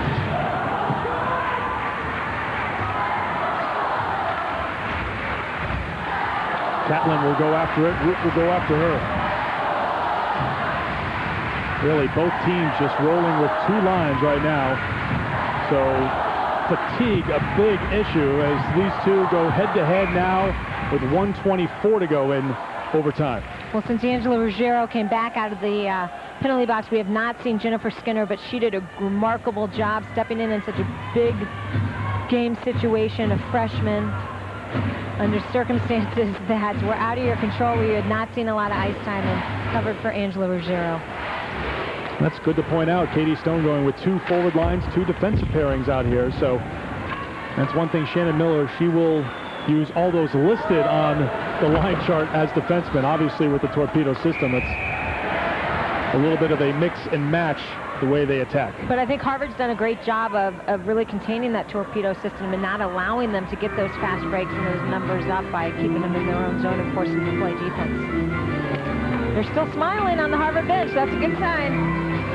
How can you not enjoy this game? How can you not? They do love the torpedo here in Duluth. Will it be the torpedo delivering the game-winning goal here? Now with 1 minute to play in sudden death overtime. And here's a chance for Harvard. Chu drops it. Shot. Saved by Sauter. She denied Raimondi. Not done yet. Ruggiero tees it up. Save Sauter. Rebound in front. Poke to the near side. 2 good looks for Harvard here. Final minute of overtime. Ruggiero works it around for Bottrell. Bottrell looking for help over the stick of Raimondi. Raimondi couldn't get there, and Minnesota Duluth sends it out to center ice. Tallis got tangled up, and Ruggiero back for it for the Crimson. 30 seconds to go. Here comes Ingram. Ingram on the feed from Ruggiero. Ridden off by Willett. Excellent defensive play by Carolyn Willett. Around the boards, Potter with a little space. Jenny Potter, center ice. Ruggiero picks it up. She turns, works it off the boards, wants to turn up ice offensively. 11 seconds to go. Sudden death overtime. Maria Roots trying to find Vasicek. Vasicek for Roots out of the zone.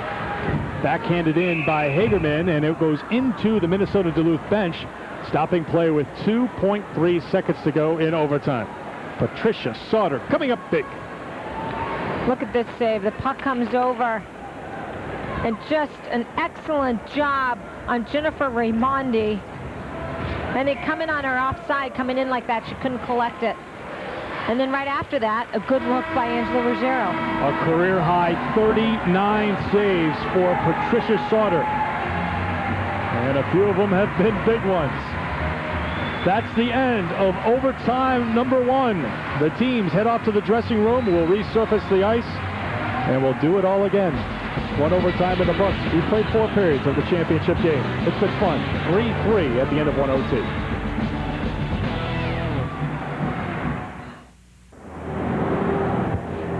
It has been a thriller here in Duluth, Minnesota, the women's championship game, as Harvard and Minnesota Duluth tied at 3 at the end of regulation, and now tied at 3 at the end of our first overtime. The team's in the locker room. They're resurfacing the ice, and we'll play another 20-minute sudden death overtime period. Well, we expected 2 great offensive teams out here today, but now as we've moved past the third period and past the first 20-minute overtime, 40 minutes of scoreless hockey, you have to give a lot of credit to the 2 goaltenders for these 2 squads, and let's show you what they've been doing out there on the ice. And it's been terrific play by Sauter and by Ruddick throughout the third period and the overtime. As we mentioned, the shots, 42 now for Harvard, 38 now for Minnesota Duluth. A career-high 49 saves for senior Patricia Sauter, a couple of big ones, and on the other end, Ruddick up to the challenge. Got handcuffed by a couple, but with UMD throwing all sorts of pressure at the Harvard goal, she was up to the challenge. And Jennifer Bottrell stopped point-blank. Sauter turning, and Carol Willett there to help as well. And then this try, final minute of the overtime. A great look as we reach the end of the first overtime.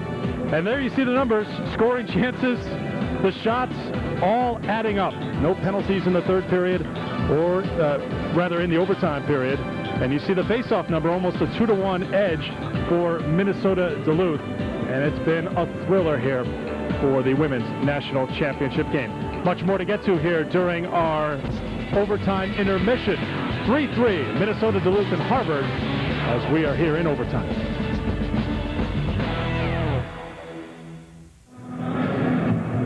Welcome back to the NCAA Division I Women's National Championship game. Well, we are at the end of 1 overtime, and we are still going. Hello again, everyone. I am Ellen Weinberg, and I am joined by Jennifer Bottrell's mom, Doreen. And for you, how nerve-wracking is this to watch? Well, it's certainly a very exciting game, and yes, it's very tense, and with every near goal, everybody's up on their feet, but it's certainly exciting, and it's great for women's hockey. With Jennifer, she's kept it exciting for you pretty much her whole career. She's played in 2 Olympic Games, another national championship, so you've seen a lot of intense games, but how much of a culmination is this for her, and is it sad for you guys? She said you mentioned all year long, this is her senior year, this is it. Well, we like to take advantage of every opportunity to see them play, but unfortunately, with us living in Winnipeg and Boston, quite a distance away, we don't see her that often. So when we do get to see her, we certainly appreciate it. And she's had a terrific career at Harvard. We couldn't have asked for anything more. That the hockey's much better than we had ever anticipated it would be, and it has improved so much in the 4 years that she's been there. That it's terrific, and she has a terrific coaching staff, and the people that she's playing with are just so super, and they have helped to make her a better player, and so we couldn't have asked for anything more. Well, you could have asked for this goal. It was huge for her when her team was down by 2. Take a look at this goal and tell us about your reaction when she scored it.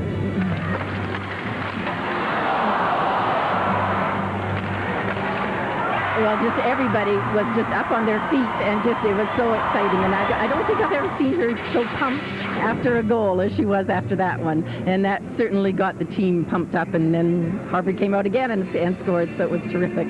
How about last night, your reaction after she won for the second time the Patty Kazmaier Award given to the best collegiate hockey player in the game? Well, there are so many good collegiate hockey players that it was certainly an honor for Jennifer to win it. And the caliber of all the players has improved so much, and it's a very special award, and it's always a pleasure to meet Mr. Kazmaier, and he gets so interested in the players and takes a personal interest in the people that win it, and he is a very special person. You have another son. You have a son. You have 2 kids.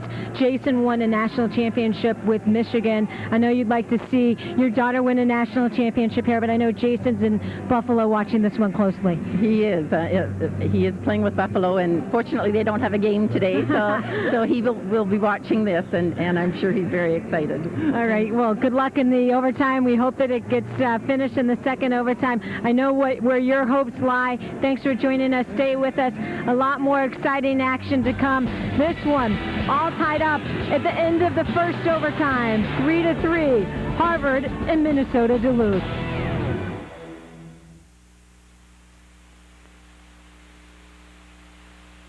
they'll get the same exact looks that you just got on that goal. Now, there can be some discussion as to when the whistle came in, but let's show you what they're going to see as they go through it right now.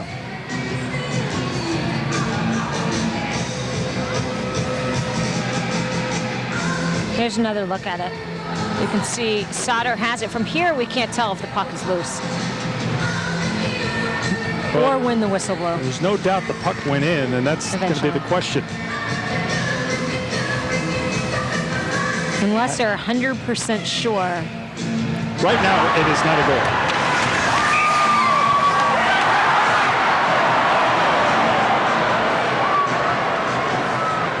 Opinion. Is that fair? No, we're going to take a second, and we're going to ask everybody in the truck back that one up again, because you can hear the whistle certainly on the replay. We'll show that back one more time and see, but that is what we can see here. Let's just watch and listen. I heard the whistle before Ruggiero took the shot looking at the puck, so I would agree. I think that's going to be the debate.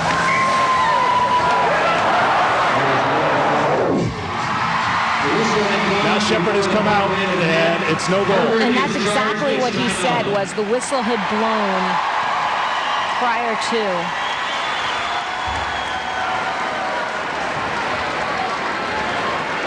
Now Shepard's coming over to talk to the coaches. Boy, would I have hated to see a national championship game being decided like that.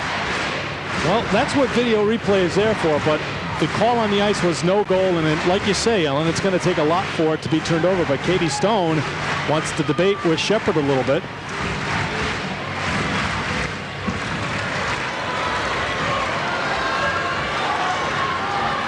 I think that replay showed that there was a whistle, and then it was knocked in by Ruggiero, but it happened so quickly in the course of play that it's tough to tell. But no goal, they're going to play on. And he whistled the play down because he felt like Sauter had clear control of the puck.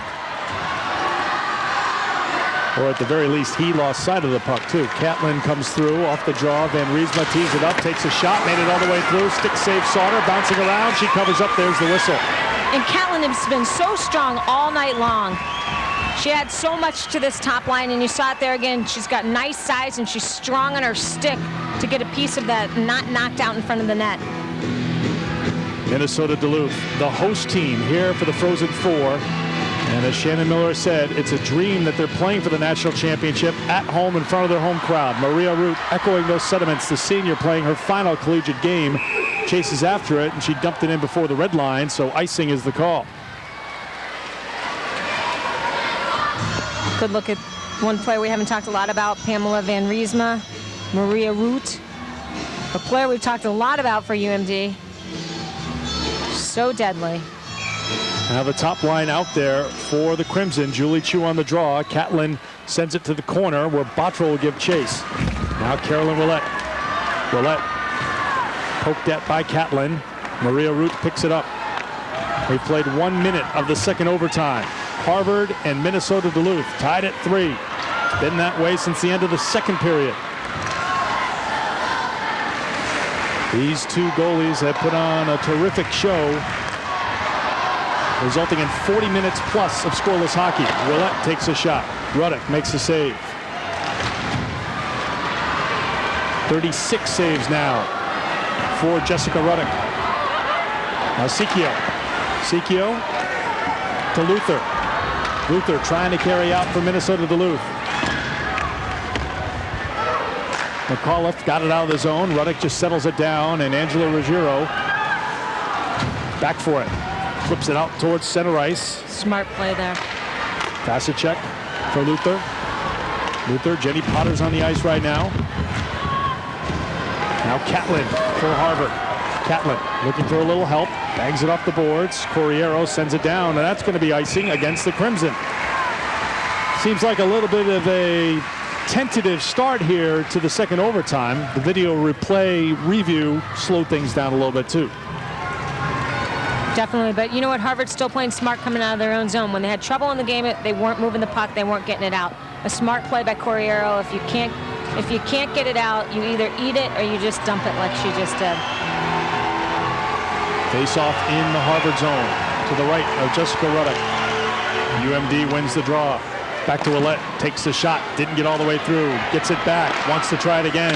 That one ends up on the end boards. That's where Holst battles. Maria Roots in there as well. Bottrell works on her. Now Willett. Back to Tallis. Tallis takes a shot, redirected just over the net. Catlin sends it to the corner. Chu there as well. Picked up by Hagerman. Hagerman flips it, can't get it out of the zone. Kept in by Tallis.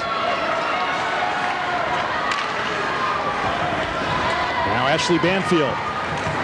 Banfield holds, waits, gets it out to Catlin. Catlin wanted to hack it down the ice, couldn't. Now helps it into the UMD zone. Harvard will change up. Here's a chance for Willett as Harvard makes that change. Ruggiero out to challenge her, rides her off the puck.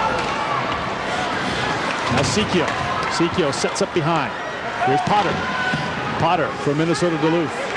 Willett wanted to center it. Sikio and Willett bouncing around in front. Picked up by Harvard. Corriero works it off the boards. 16:45 to go here in the second overtime. Corriero takes a big hit at center ice. Play on. Potter back for it. Works it up. Here's a little opening for MacArthur. MacArthur winds and fires. Saved by Ruddock. Comes all the way out here to the near boards where Hagerman and McAuliffe had chances to get it for Harvard. Hagerman after it again. UMD comes away. Potter tried to center it. Looking for Sikio. And now it's out of the zone. Boy, who has the legs left? You can see each team really dragging a little bit. You can't blame them. The speed just not there after playing 4+ periods. Right now, though, I'd have to say UMD is dominating in the neutral zone. Van Riesma back for Harvard. Out of reach for Chu. Grabbed by Willett. Willett, that's knocked down by Chu and Bottrell. Dumped back in by Hagerman, and that's going to go for an icing call. We've seen a few icing calls against Harvard. They've been back on their heels here a little bit, as you mentioned, Ellen. As UMD has controlled the center of the ice, they've kept the puck in that Harvard zone a little bit. But I've still seen good composure out of the defensemen, not just coughing up the puck, but holding the puck and trying not to cause a turnover on their own end. UMD wins the draw. Eustace knocked down. Holst drops it. Chance here. Shot. Score! It's over! Minnesota Duluth makes it 3 in a row. They're national champions.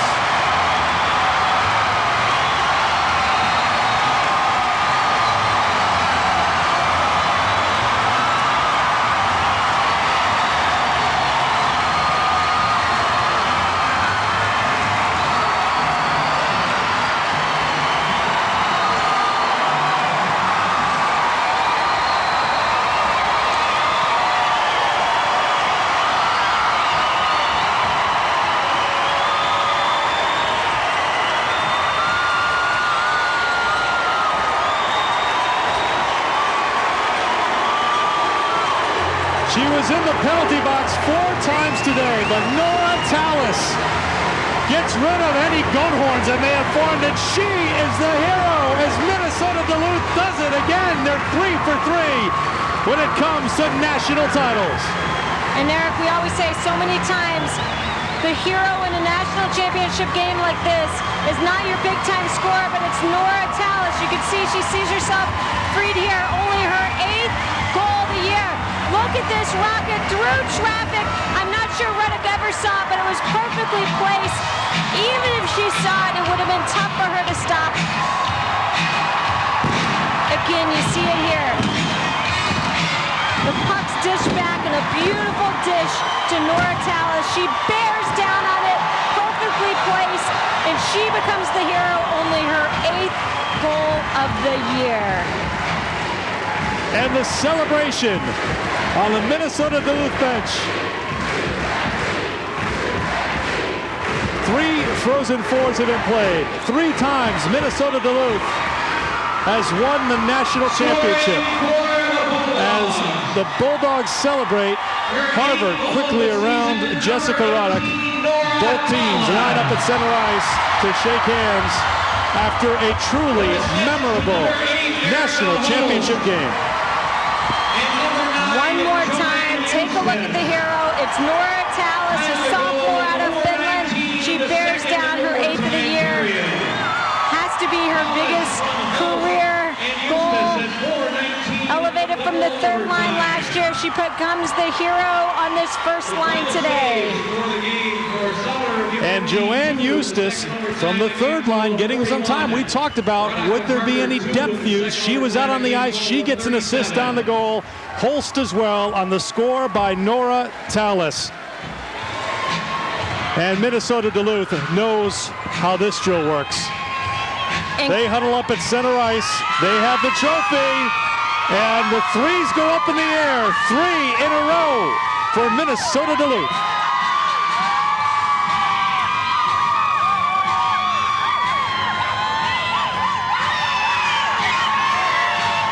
And you have to think, Ellen, that this is the sweetest of the 3, with all those seniors playing here on their home ice in overtime against a very determined Harvard team.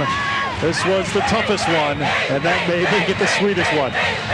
Well, 8 of those faces that you see in that crowd will not be back next year. They came here, they started a program for Shannon Miller, they believed in her, and they won 3 national titles in their 4 years here. This program started 4 years ago, and for 3 years they've been playing NCAA championships at Minnesota Duluth. The dynasty grows. 4-3 for the Bulldogs. And you have to give credit to Harvard. They played such a wonderful game, and they too are champions. We've seen one of the best collegiate games ever played. No doubt about it, with some great players, and Jessica Ruddock getting consoled by some of the seniors here for Harvard playing their final game. Angela Ruggiero, Jennifer Bottrell. They go out playing in one of the truly memorable games in women's hockey history on the collegiate level as Minnesota Duluth does it again. 4-3 the final. They take the national championship here on home ice, knocking off the Harvard Crimson. Just a tremendous weekend of hockey here in front of record crowds here in Duluth as the home team wins the national championship. The Minnesota Duluth Bulldogs take it with 4:19 to go in the second overtime. They knock off Harvard 4-3 the final. For Ellen Weinberg and our crew here in Duluth, I'm Eric Free. The proceeding has been a presentation of NCAA Productions. Good night from Duluth.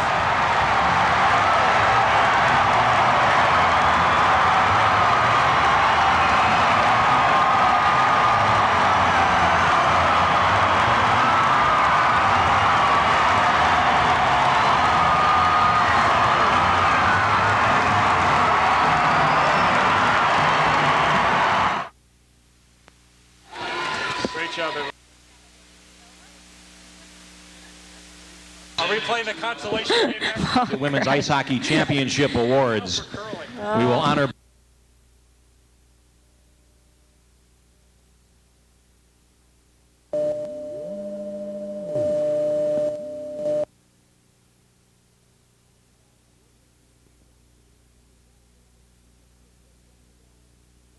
talked about would there be any depth use. She was out on the ice. She gets an assist on the goal. Holst as well on the score by Nora Tallis.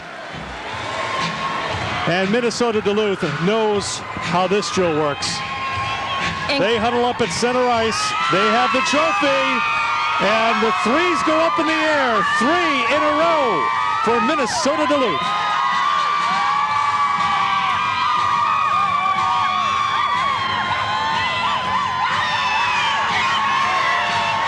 And you have to think, Ellen, that this is the sweetest of the 3, with all those seniors playing here on their home ice in overtime against a very determined Harvard team.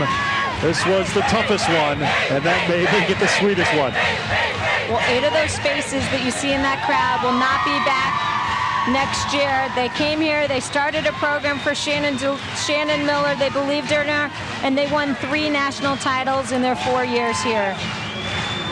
This program started 4 years ago, and for 3 years they've been playing NCAA championships at Minnesota Duluth. The dynasty grows. 4-3 for the Bulldogs. And you have to give credit to Harvard. They played such a wonderful game, and they too are champions. We've seen one of the best collegiate games ever played.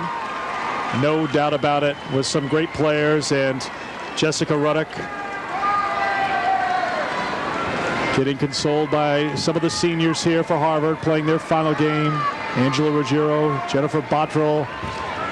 They go out playing in one of the truly memorable games in women's hockey history on the collegiate level as Minnesota Duluth does it again.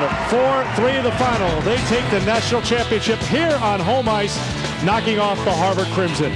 Just a tremendous weekend of hockey here in front of record crowds here in Duluth as the home team wins the national championship. The Minnesota Duluth Bulldogs take it. With 4:19 to go in the second overtime, they knock off Harvard 4-3 the final. For Ellen Weinberg and our crew here in Duluth, I'm Eric Free. The proceeding has been a presentation of NCAA Productions. Good night from Duluth.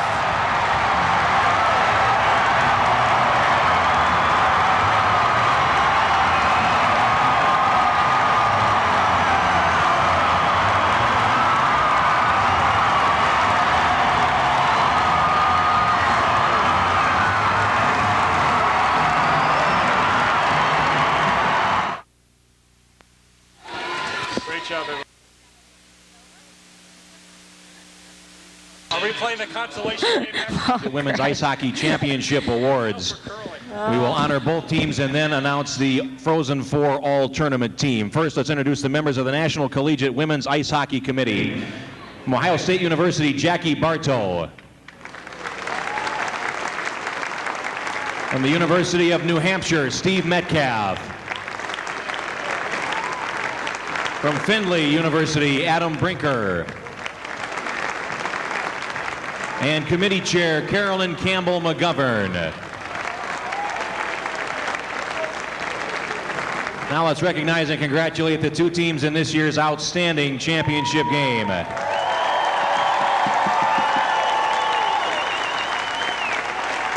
The national runner-up is Harvard University, coached by Katie Stone.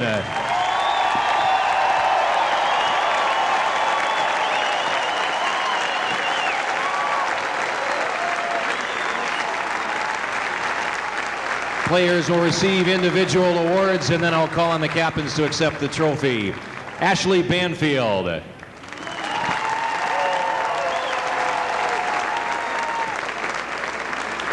Ellie Bowe.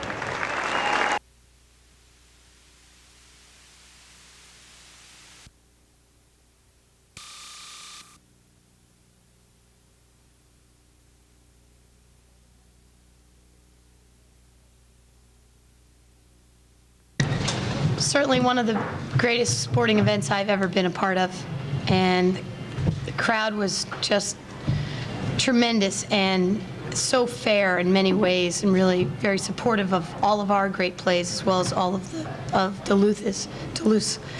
I mean, I sit here very sad, but also very proud. Obviously, we did everything we could to try to win this game, and we came up just a little short, and they beat us with an absolute perfect shot. And our goaltender played out of her mind. She did everything that we've been talking about all week, and we worked our way up from there to the defense and then up to the forwards. We had great opportunities to win this game. They are a tremendous team, and my hat is off to them. I just feel privileged to have been here today, and as I'm sure everyone in the seats, everyone who worked the game, anyone who was on the ice, it was an absolute privilege to be a part of this event. Okay, we'll open the floor to questions. Please identify yourself and your affiliation, and we'll go ahead now. Jennifer, Chris Long from KDLH TV here in Duluth. Can you describe the last play, the way you saw it? Yeah, I mean, I don't remember it specifically. I mean, I was on the bench, and I think that they won the draw clean, I think, to the far side, and they made a pass, and I think it was to the top of the circles. And, I mean, she made a great shot, I mean, right off the post and in. I mean, a great finish, and it was a great play by them.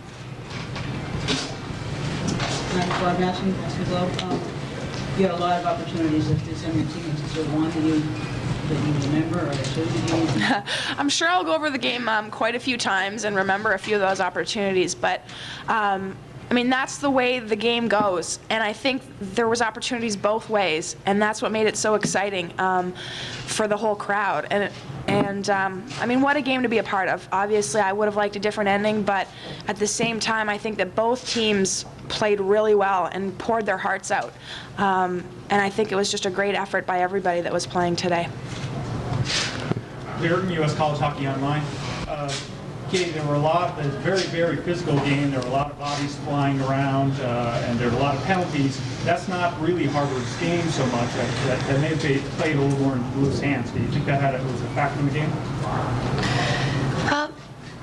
I mean, we staved off all of the penalties, and so it certainly wasn't our objective to go out and be more physical, but it was our objective to create some contact, because that helps us get into our game. And they're big and they're strong, and if you're not prepared to push back a little bit, you're going to get pushed back. And so certainly, you know, to look back, would we have liked to have been out of the penalty box more than we were?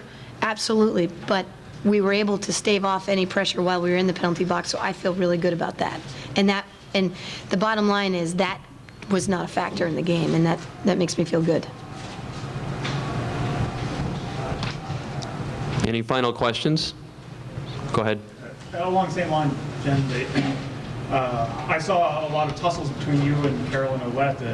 And you guys were teammates, right? Team Canada. So anything to say about that? Do you know her? Was it nice? I do. I'm great friends with her, and she's a great person. And I think that, I mean, that's the game of hockey. And when you're on the ice, you play tough. And she's a great physical player and very dominating. So you're just going to play tough, I think, on the ice and off the ice. She's a great person and a great friend of mine. Go ahead. How tired were you? Can you describe your I'm exhausted. But I think in those situations, that's not even going through your mind. I mean, you've got adrenaline running through your body, and there's so much energy that you're, I think, feeding off of all your teammates. And so when you get in those situations, you just go. And I think your body can do amazing things and just sort of carry you. Okay, we have time for one final question. Go ahead. Katie, you've been around for a couple of years now, and I know it's really early yet, but any sense of what this does, this kind of game and this kind of atmosphere, what it does for the women's game? It's just, today's game was just a tremendous tribute to how hard these student athletes work and what a great product they can present to the public. I was talking with the chairperson of the NCAA Championships Committee on our walk over here, and she promised me she'd put 12,000 people in the Dunkin' Donuts Center in Providence next year, so I'm going to hold her to it, because we're going to do everything we can to get back here. Okay, folks, we'll actually, any further... I do. Okay. My name is Tiffany. But it's a little bit too big. I looked at this and she totally jumped, and I'm like, oh my God, I just didn't trigger her. Opening statement, and then we'll open the floor to questions. Sure. Well, obviously we're absolutely astonished, amazed, and thrilled to death to be able to win a national championship right here at home in Duluth in front of 5,000 people.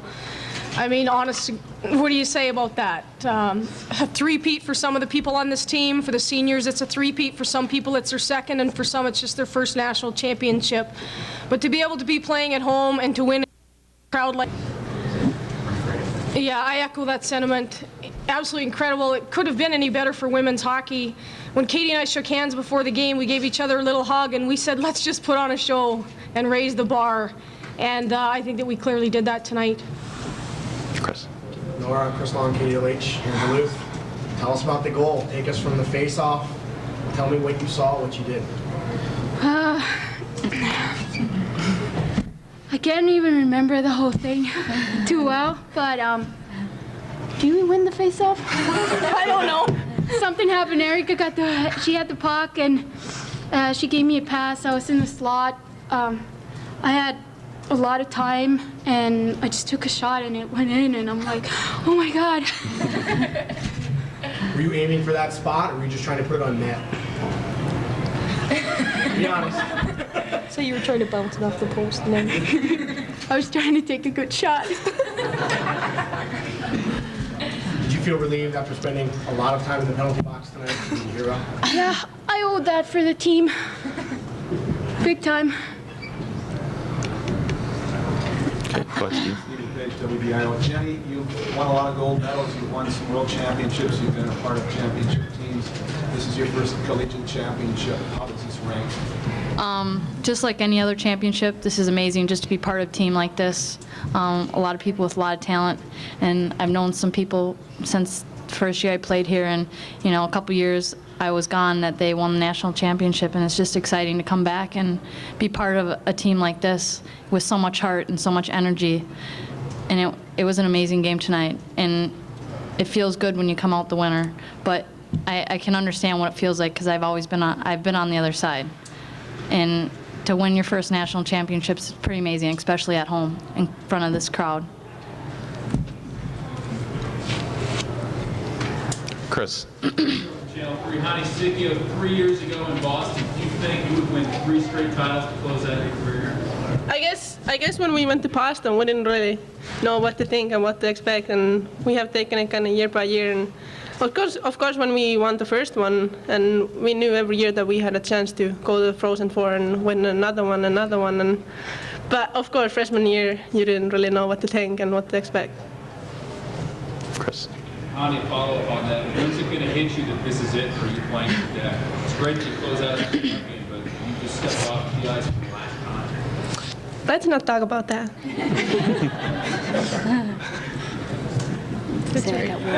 Chris, go ahead. Patricia, there were some anxious moments in the overtime and the second overtime.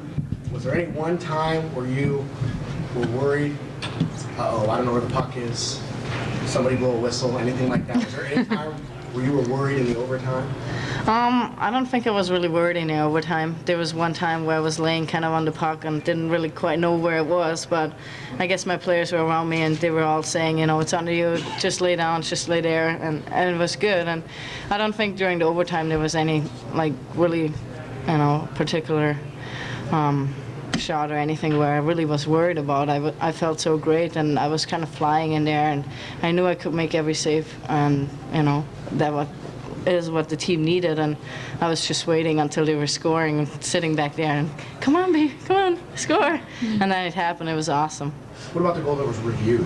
I had it between my blocker and my glove, and then she just slashed, but I guess he blew the whistle before, and otherwise I think I would have got pretty mad if they would have given the goal, because it was definitely a hard slash, so that it would come out. And I was kind of nervous that they were reviewing it, but at the end, I was pretty sure that they're not going to give it.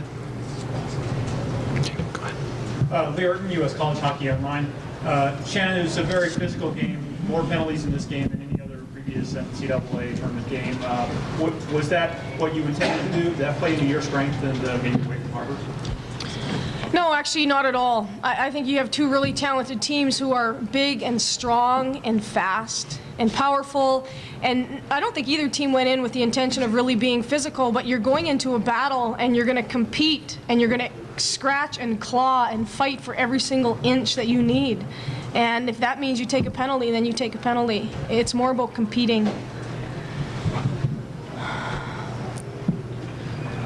Chris, you talk about the fact that you guys were able to win it at home, and once you start getting into the overtime and the double overtime, you're getting tired, but you got at least 3/4 of the crowd rooting for you guys. Did that help give you adrenaline and energy when you needed it late in the game? Yeah, it definitely did. It gave us so much energy, and it was just awesome to play in front of all these people at hometown, and yeah, it was totally our advantage. Hani, same question. What was it like as it got on? Did it really help you guys find more energy playing in front of the home fans? I'm sure it did. It was awesome, like when you were sitting on the bench and you just heard the whole crowd cheering for us, and it was an amazing feeling, and it gave me energy, and I'm sure it gave everybody else too, that just want to give everything you have on the ice. Chris. Shannon, will we see a senior class ever in women's college hockey like this senior class that you've been able to go to? Well, that will be very difficult to do. They're an incredible group of individuals as people and as obviously talented players. I mean, you can't replace these people. There's no question about that. You don't even try. Will we have another senior group this talented ever at UMD? Well, that's what we're going to strive to do. That's our jobs, and that's what we're going to continue to work for. Go ahead, Krista. Shannon, what was your point toward Nora during those first 2 periods? Was there not a time did you never change at the end of the game? No. Nora's an incredible kid. You can tell that just by listening to her speak up here. She's a frickin' angel. You could never get mad at her. There's no way. She's a frickin' angel.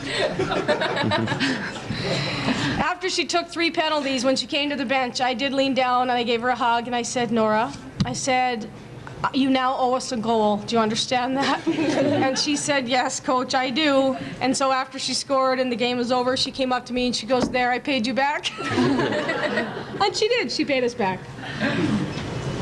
Any final questions? Okay, that'll wrap it up. Any one-on-one?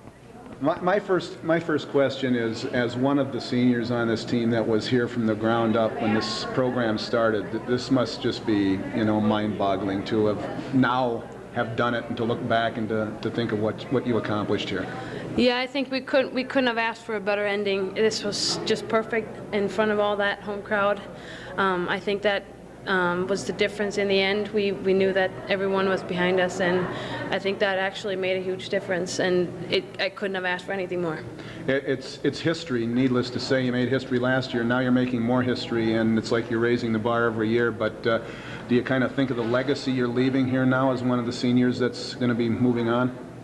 I haven't really thought much about that. I'm just sad that I'm leaving, and I've had my most fun year so far. It's been great, and all the new players have been awesome. They've fit in really well, and we've just had a lot of fun. And I don't know, I'm just going to miss it, and I hope we've accomplished a lot of what other people think we could have accomplished, and I'm just so proud of everything that we've done. So I'm leaving happy.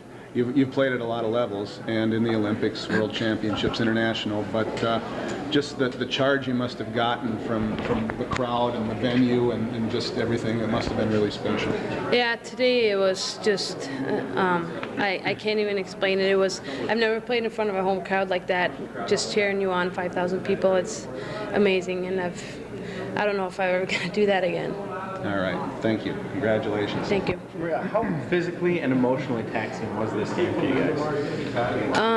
It was really exhausting. Like you could see both teams were really tired, and I don't know. It was just. I think that's when the crowd really comes in because they make a difference. They do. They gave us energy, and I think that was in the end what got us the win. Yeah. Next week, you're playing in China already, right? Well, yeah, I think they're going to have a meeting soon and decide whether it's going to still go on, but I think so. How are you going to be able to turn around and do that all of a sudden a week after this? I think I need a couple days off, just doing nothing about hockey, and then I think we can get back into it. It's a totally different team. It's a different environment, so I think we can load our batteries again. Compare this win to the other 2 wins you guys have already had. Well, I can't compare them.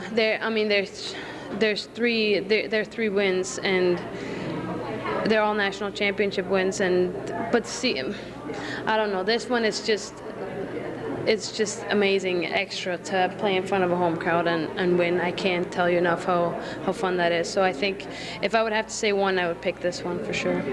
Well, you probably heard a lot about it, what it's like to win a college championship and to have done it this special way, overtime, home crowd, all this energy. Was it everything you thought it would be? Oh, I think it was above everything I had imagined. It was a great game. I think both teams played really well, went really hard, and I think everybody knew that we had a lot of talent in our team, but I think we were really prepared. I don't think I have been on a team where I felt that prepared. I think everyone knew what we had to do in every situation, and I think we didn't only have a great team and great players, we had a great coaching staff, and we were ready for that game. And it was really close. Harvard had a great team, and they played really well too. And I think it was a great show for everyone. That's all I need. Thank you. You still haven't caught your breath yet. Yeah, it's just unbelievable. I don't think I realize it right now. So I just don't know how to feel and what to say. It's just really amazing. feeling. How did probably as nerve-wracking for you? Could everyone explain it to you what it would be like right now? Did that make you hungry, or did you just have to experience it yourself? Well, I think we had a great, amazing player that went through that and knew what it took to win a national championship, and we had so many great rookies that just wanted so bad, and I wanted to win that thing, and it's just an amazing feeling, and it's hard to describe, but it was an amazing game with all the people that was cheering for us, and I just feel unbelievable right now. What does it mean to be the MVP of the tournament? Oh, well, I wasn't really expecting that. I think we had a lot of players that really step up and played amazing. Annie Sikio scored huge goals for us today. It was her last game as a Bulldog, and she played amazing. And Patricia Soler, I mean, she saved us on the third period, and in overtime she made amazing saves, and I think a lot of great players on our team could have had that honor, and it's just another thing that feels good for me right now, but I think a lot of players were amazing tonight and Friday. Do you think that it can get any better than this for you right now? I think it's going to be hard to be better than that. I think I just had the time of my life this year. It was an amazing, I didn't know if I was going to come here, and I'm so glad every day I came because I met so amazing people, and I just had a great time. Were you on the gold medal winning team last February? Yes. Can you compare those two? Can it even be done? Well, I think